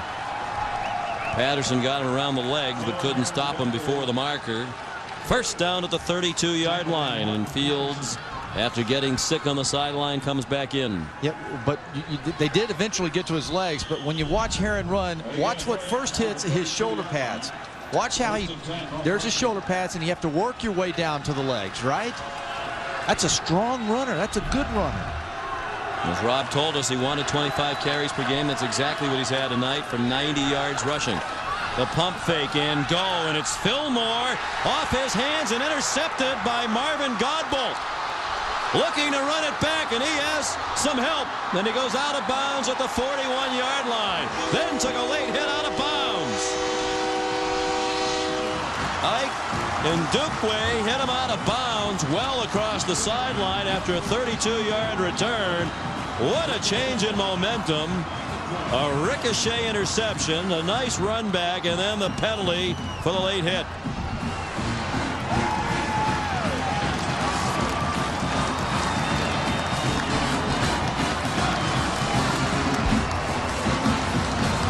Ball, late hit. Number 60 under after return. 15 yards, tapped on. First down. Sean, I just told you that Bazinet has to take what the defense gives him, right? He's got to play consistent. He can't try to force things. I'm going to show you where he forces it. Right now on this play, all he has to do is throw the ball inside. There's his guy. Throw the ball. Move the chains, right? Don't throw the ball down the field and force the big home run. It cost him right there. Nice job by TCU of getting the ball, being around the football, making a play. And late hit, well, that's really a late hit. Sure is. The walk-off moves the ball to the 44 of Northwestern. Under 5 minutes to go. And a swing pass too high for Hobbs. Bazinet with the first turnover of the night by Northwestern.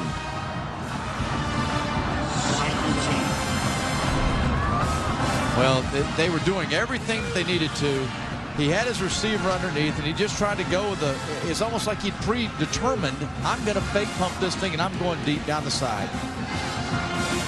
And Godbolt, his first game in 11 months, played the first 4 games of last season, had 4 interceptions, then suffered an injury, missed the rest of the year. He's so good in those 4 games, he was still third-team all-conference. Now it's Gunn getting him into field goal range. Bear in mind, they have a walk-on field goal kicker, Lococo, who had not kicked in a game in college prior to tonight, not kicked in a game of any kind since he was a senior in high school in 2001. He is 1 for 1 in field goals tonight, a 37-yarder. Right now, with this much time left, they're thinking touchdown. And Gunn might have had damage to his helmet there. Yes, he did. And here comes Brandon Hassel, who was the starter most of last year after Gunn got injured, in for his first snap of the night. They said he'd play in the first half, but with Gunn rolling, Hassel did not get in. He's in now to hand it off. And it's Hobbs breaking a tackle. Flag down to the line of scrimmage. Hobbs down near the first down marker. So there is a flag on the far side of the field.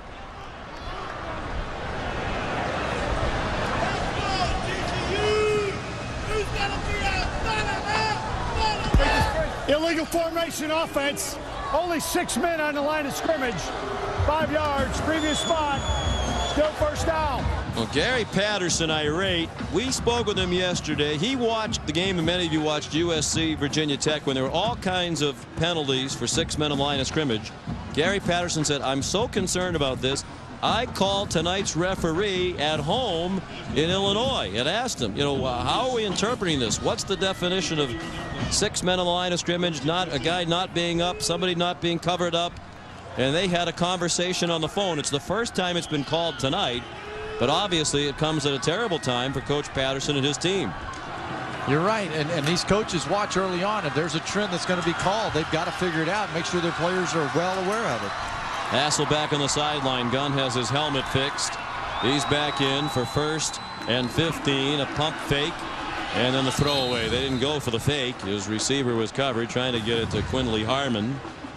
2nd and 15 from the 31-yard line. So one quarterback fake pumps and throws it into coverage, and Gunn doesn't make that mistake. And Vasney's had a heck of a night. You could just almost feel it. They were going down the field. Don't make a mistake. Don't force something. Just keep doing what you're doing. There was a mistake in judgment, but it was also played. The receiver could have made a play to bail him out. Could have. Throw it underneath, and maybe it's 2nd and 3. On the deep handoff, it's Hobbs. He got the penalty yardage back and a couple more to the 24. You would think this is at least field goal range where Coach Patterson would try it with Lococo. It would be a 41-yard kick from here. Each team with all 3 timeouts left. That could be important for Randy Walker later on. Gary Patterson looking up at that clock that shows 3:18 and running.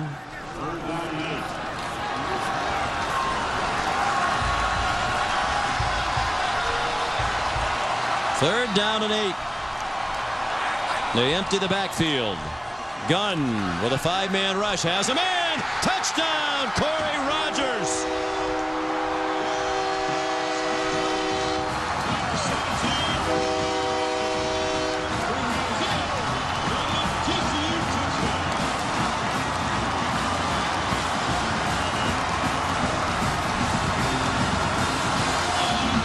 Fourth touchdown throw of the night for Gunn, who took a lick while delivering it. First TD reception of the night for Corey Rogers. Lococo adds the extra point. And with exactly 3 minutes left in regulation time, the Horned Frogs lead again by 7. Corey Rogers, the sophomore from Houston, with the score for TCU. Career night for both quarterbacks. That's the 4th touchdown pass of the night for Gunn. He's thrown for 366. His 4th TD pass to Corey Rogers. And with 3 minutes to go, TCU leads again by a touchdown. They have not trailed tonight. 3 times they led by 14 points. Well, Jenkins will try to give Northwestern good field position with the return of the kick from Wynn. It comes down to Jeff Backus near the far sideline. He took a pretty good hit as he went down at the 27-yard line. A 22-yard return. It was Flander Malone who delivered the lick to Backus. Yeah, okay, watch Hobbs come in motion. When they're down here, they have 3 receivers to the top. So it's a matter of recognition and passing off. At the bottom, Hobbs comes down the hill again, almost illegal motion. The middle of the field. Northwestern just can't give it up. Yeah, that's the Cardinal saying. If you have no help on the middle, you got to get over there. If you're going to bracket somebody, you got to bracket them.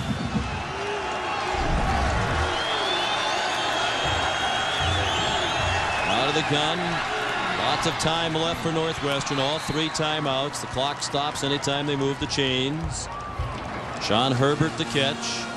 A gain to the 32-yard line. Pick up a 5. 2nd and 5. 7th tackle of the night for Andrew Ward.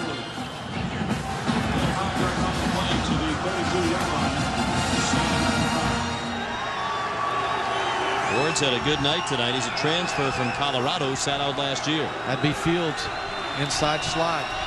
Big play guy, lots of speed. They go to the far side. The catch made by Fillmore. He couldn't stay on his feet. That could be important. He's a half-yard short of the first down. And he stayed upright. He had a chance to spin and get that first down. Yeah, with 2 minutes and counting in this game, they can't give it back to TCU. No, this is 4-down territory probably throughout, although they do have all 3 timeouts if they punt it. But you just can't count on stopping TCU if you punt it back to them.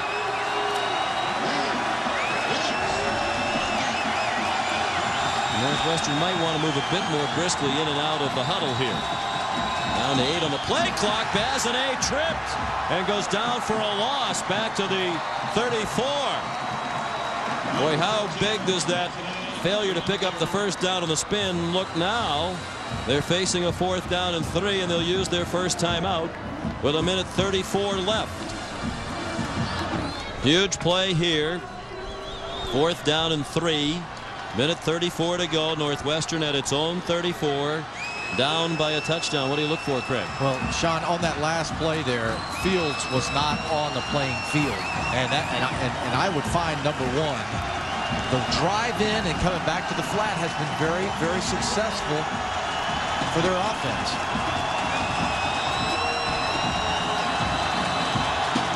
Fields is on the field now, split out to the far side. Bazinet with 4 wide receivers has him in, and it is a first down. Ashton Akins across midfield to the 47 of TCU. They'll stop the clock to move the chains with 1:28 left. Boy, you know, what a great play there by, you know what they do? They come in, they ran the play with Fields, drove hard inside, went back to the outside, and TCU bought it. They bid on it. They were trying to find Fields. Must make 4th and 3. They got 17.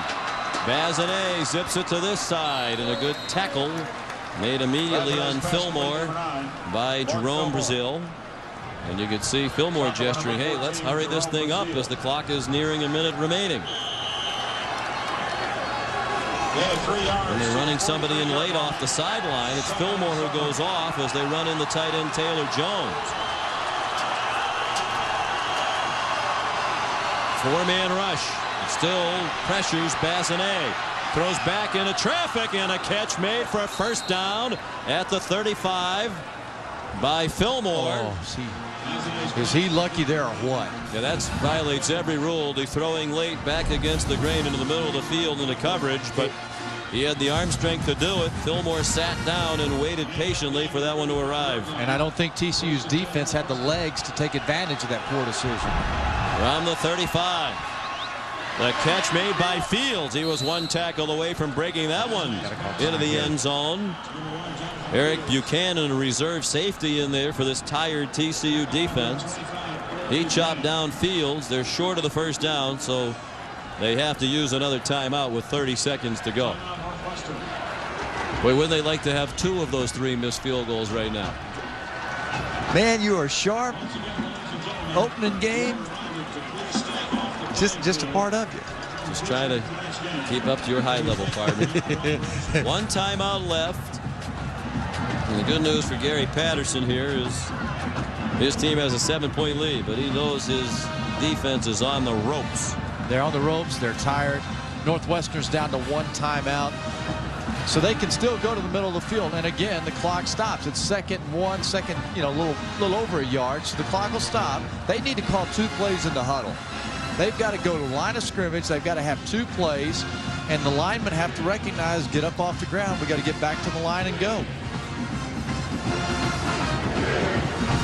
So they got plenty of time with 30 seconds to work this deal.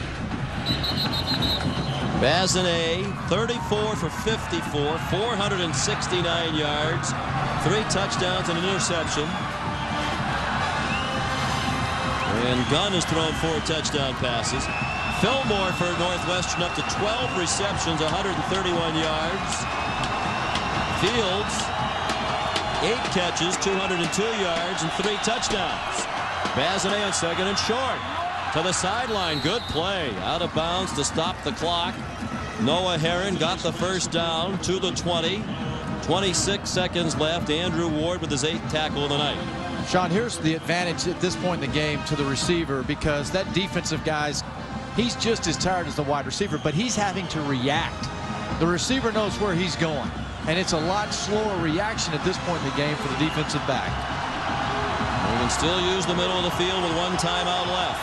4 wide receivers. Bazinet dumps it off short. A juggling catch made by Noah Herron. He has the first down to stop the clock at the 8-yard line. 21 seconds to go. Clock stops while they move the chain. Don't panic. Get your play called. Then next time you ground the ball if you have to. And they're ready to go. And a timeout called by TCU, I believe. Well, with first down there, Sean, I'm not so sure that you don't just spike the ball. I don't think you waste the down, though, when you're up at the line and ready to go. Well, they were ready to go. And that's why I said, if they have 2 plays called, 2 plays called in the huddle, they're at the line of scrimmage, they go for it. It was TCU with that defense on the ropes. saying we don't care about the time right now. Northwestern has plenty of time. We need to regroup defensively, find a way to stop Randy Walker's offense. Excuse me, TCU called that timeout. Yes, they did. Okay, all right.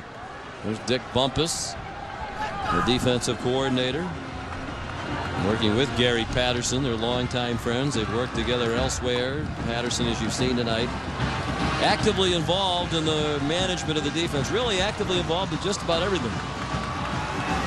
I've been standing up here so long, moving around, my shoulder joints are hurting. Throw some Advil down, man. Tonight. Let's go see the doc after this. 21 seconds to go. First and goal from the 8-yard line. Northwestern needs the touchdown and the extra point from Huffman to tie it up in the waning seconds of regulation. That'd be a playmaker right there. The 4 wide receivers again. Bazinet looks. Throws it away. Wisely so. Probably should have done that a few seconds earlier, although he wasn't under duress, but they did kill 8 seconds on that play. Well, if you got a double move right now, it'd be the time to do it. Watch Fields. He's up here. Watch how he drives. He's done this all night. Drive inside, go to the outside. Watch him tackling him right there. I mean, they're all over that. If you've got a double move, you fake and go right back. That's a layup. That's a gimme, because that defensive back's going to jump hard on the outside. They stick with the 4 wide receivers, 2 to each side. That's worked well on this drive. Bazinet to the goal line. Is he in? Touchdown! Sean Herbert. Northwest pass complete number 3, Sean Herbert. Goes in for the Northwestern touchdown.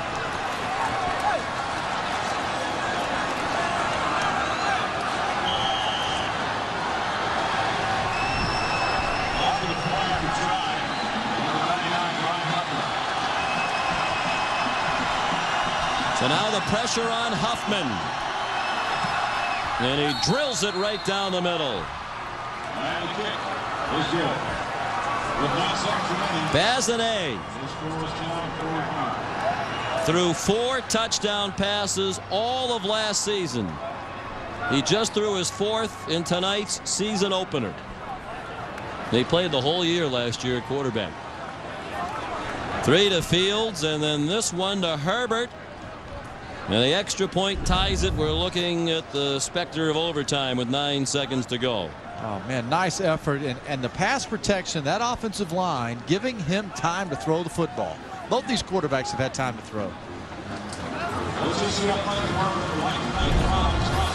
timeouts left by TCU. Maybe they could have used one of those to ice him a little on the extra point. Yeah. I think Huffman looks like he's fully recovered. Rob Stone gave us the report. He didn't seem rattled by the problems. He said, hey, all I have to do is kick it straight. So there's an example of a coach, Randy Walker, not panicking when his guy has had a terrible first half. He didn't go drill him, didn't ream him. He just, hey, get it together and let's go. And it paid off for Randy Walker. Huffman's made every kick that he's had here in the second half, the PATs and the 1 field goal try. He locks it up short. And a fair catch made at the 26-yard line.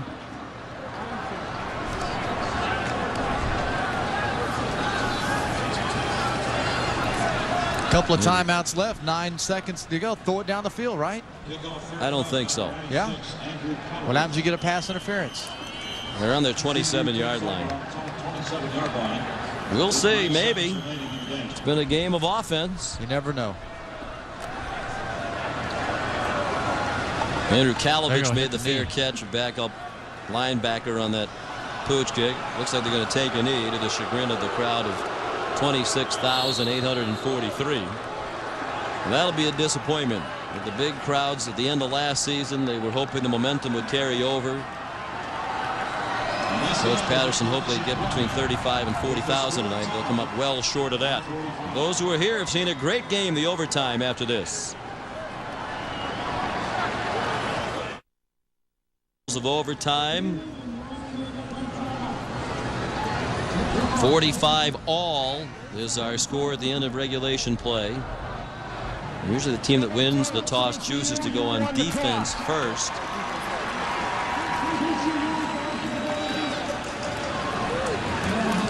And that's what has happened here. TCU won the flip. Ty Gunn said they want to play defense. Because then you know what you have to do when you have the ball. And Randy Walker's offense has been terrific all night, particularly in the second half. We'll have the first crack at it. And they're going to go from our right to left as we look down on it. A team that did not have the choice there can choose the direction. Just to refresh your memory, if you're not familiar with overtime, it is the start of another year anyway, so it's a good time for a refresher course.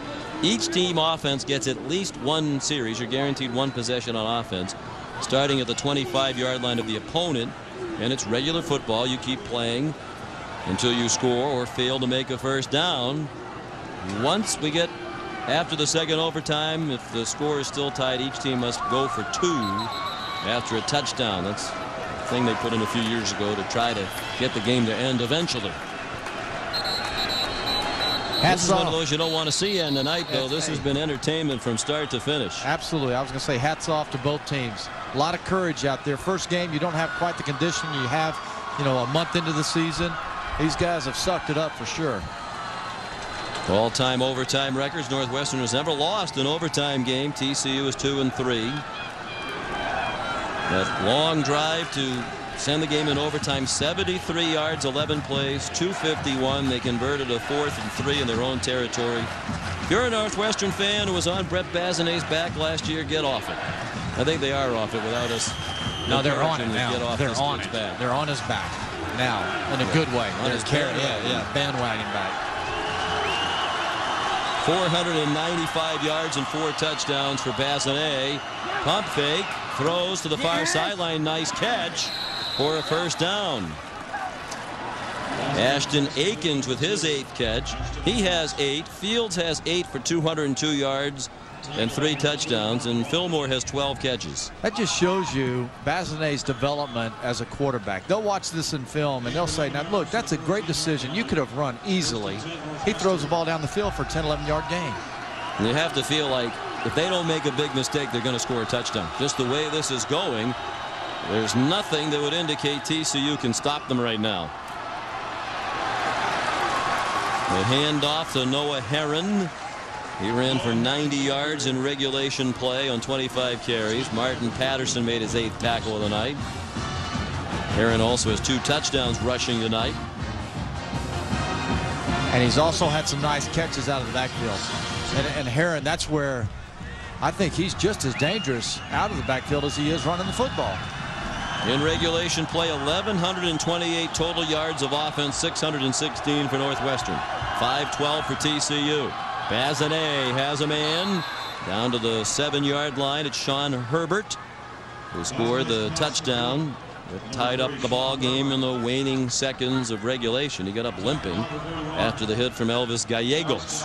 You're right. We came into this game, Sean. We were expecting to see Northwestern running the football. I felt like they were going to run it, try to establish the pass, and it's turned completely around.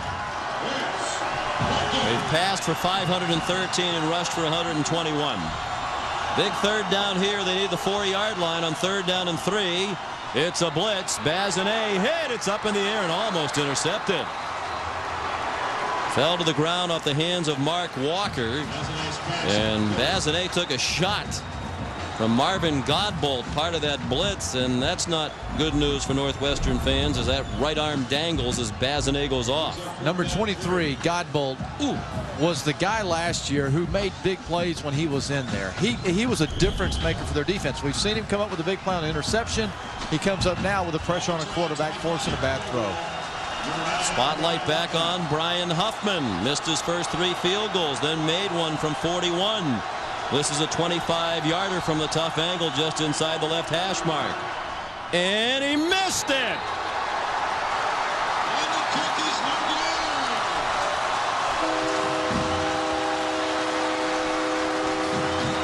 One for 5 in field goals tonight for Brian Huffman. Coach Walker said at the half he was missing by inches. That one didn't miss by inches.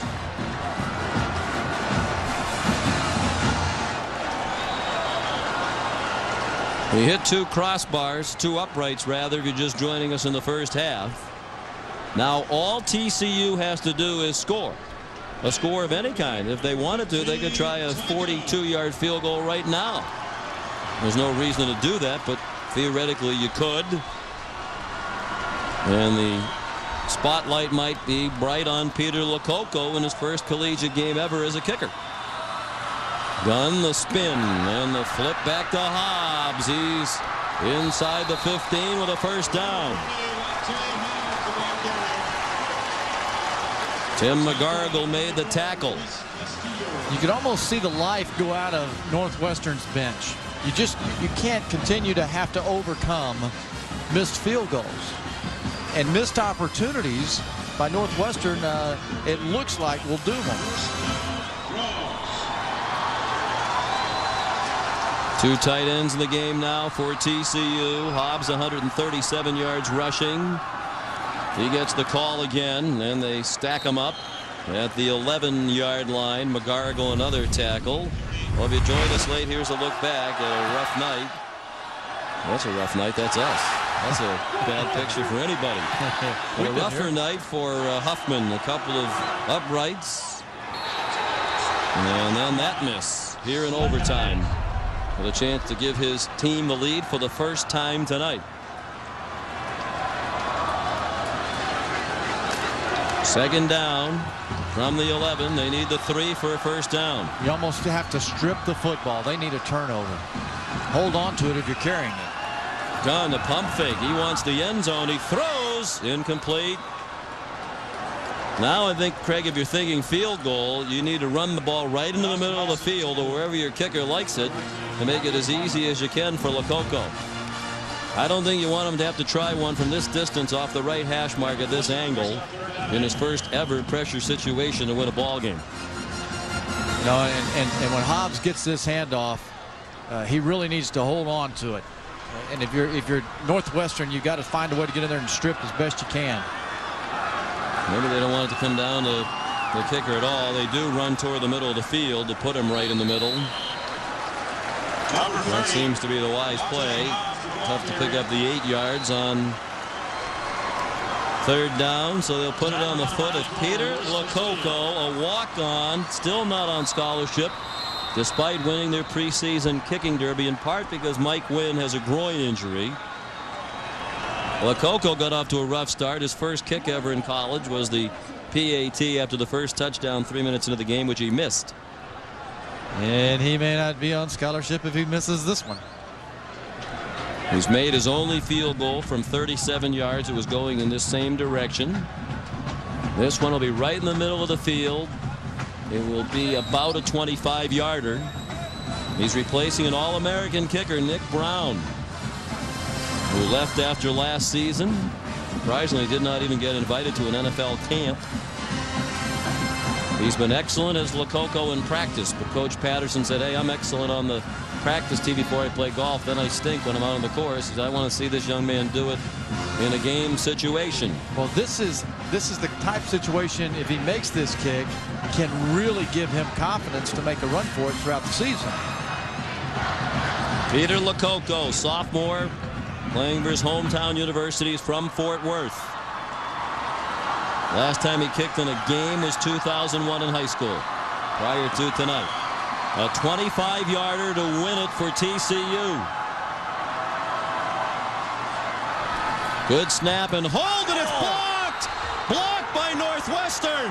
Looked like David Thompson, at least for the time being, spared Brian Huffman from wearing the goat horns. What a look of relief on Huffman. And Eric Bates, his holder, might be saying, hey, you got one more chance. You better take advantage of it next time.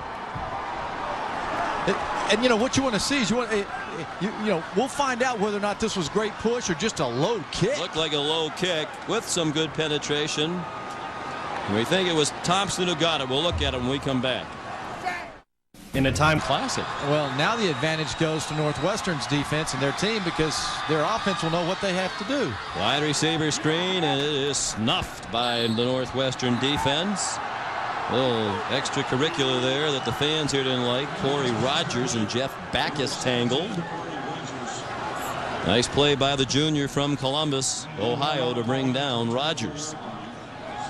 Do you think professors will have to give some leniency tomorrow morning to classes here on the campus? I think they would. Are you going to get leniency going to your flight in the morning early? No. They'll leave without you, young man. That's not important now. No, it's not. Second down, a long 9. They're showing blitz. They bring the blitz, and they get him for one of the few times tonight. Gunn taken down by Cadella.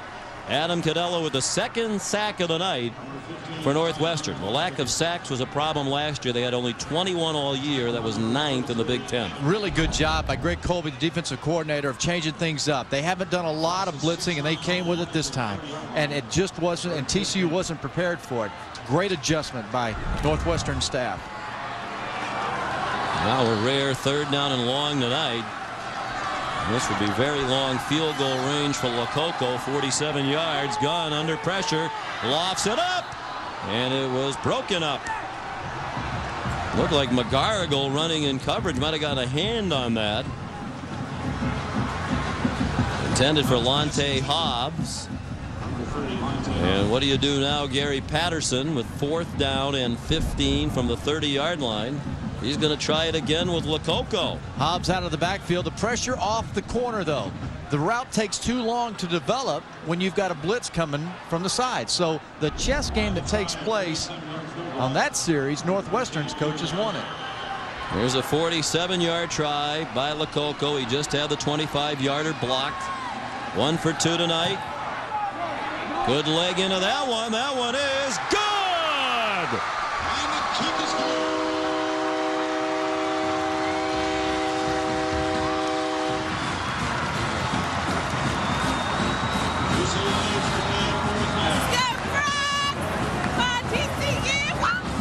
Well, good for him. His first game ever in college. Hasn't kicked in a real game since 2001. He just had a game winner blocked.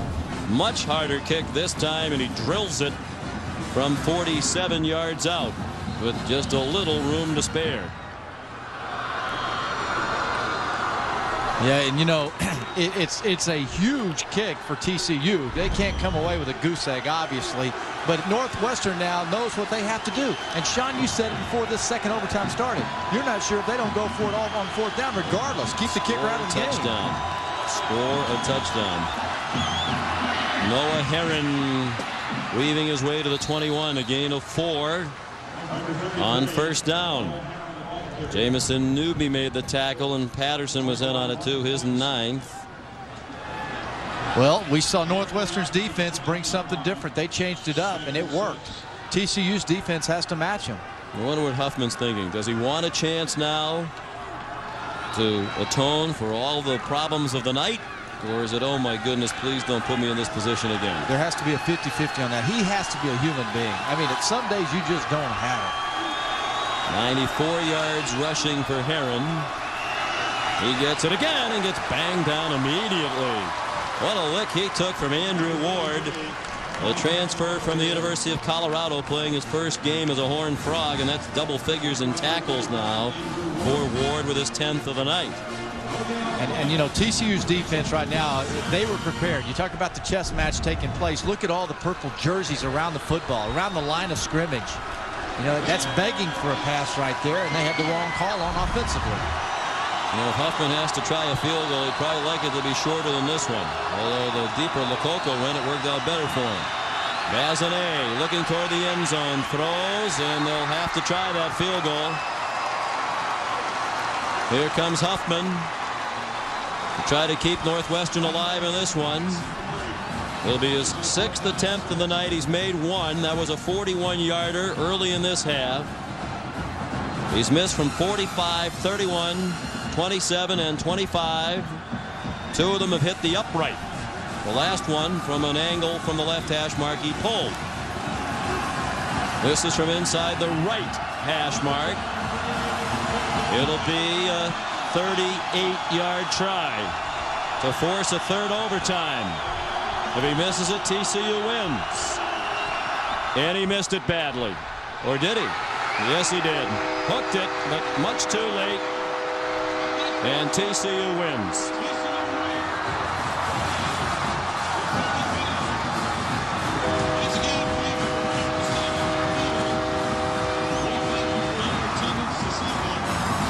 Very few things in football more agonizing, and you have to feel for that young man.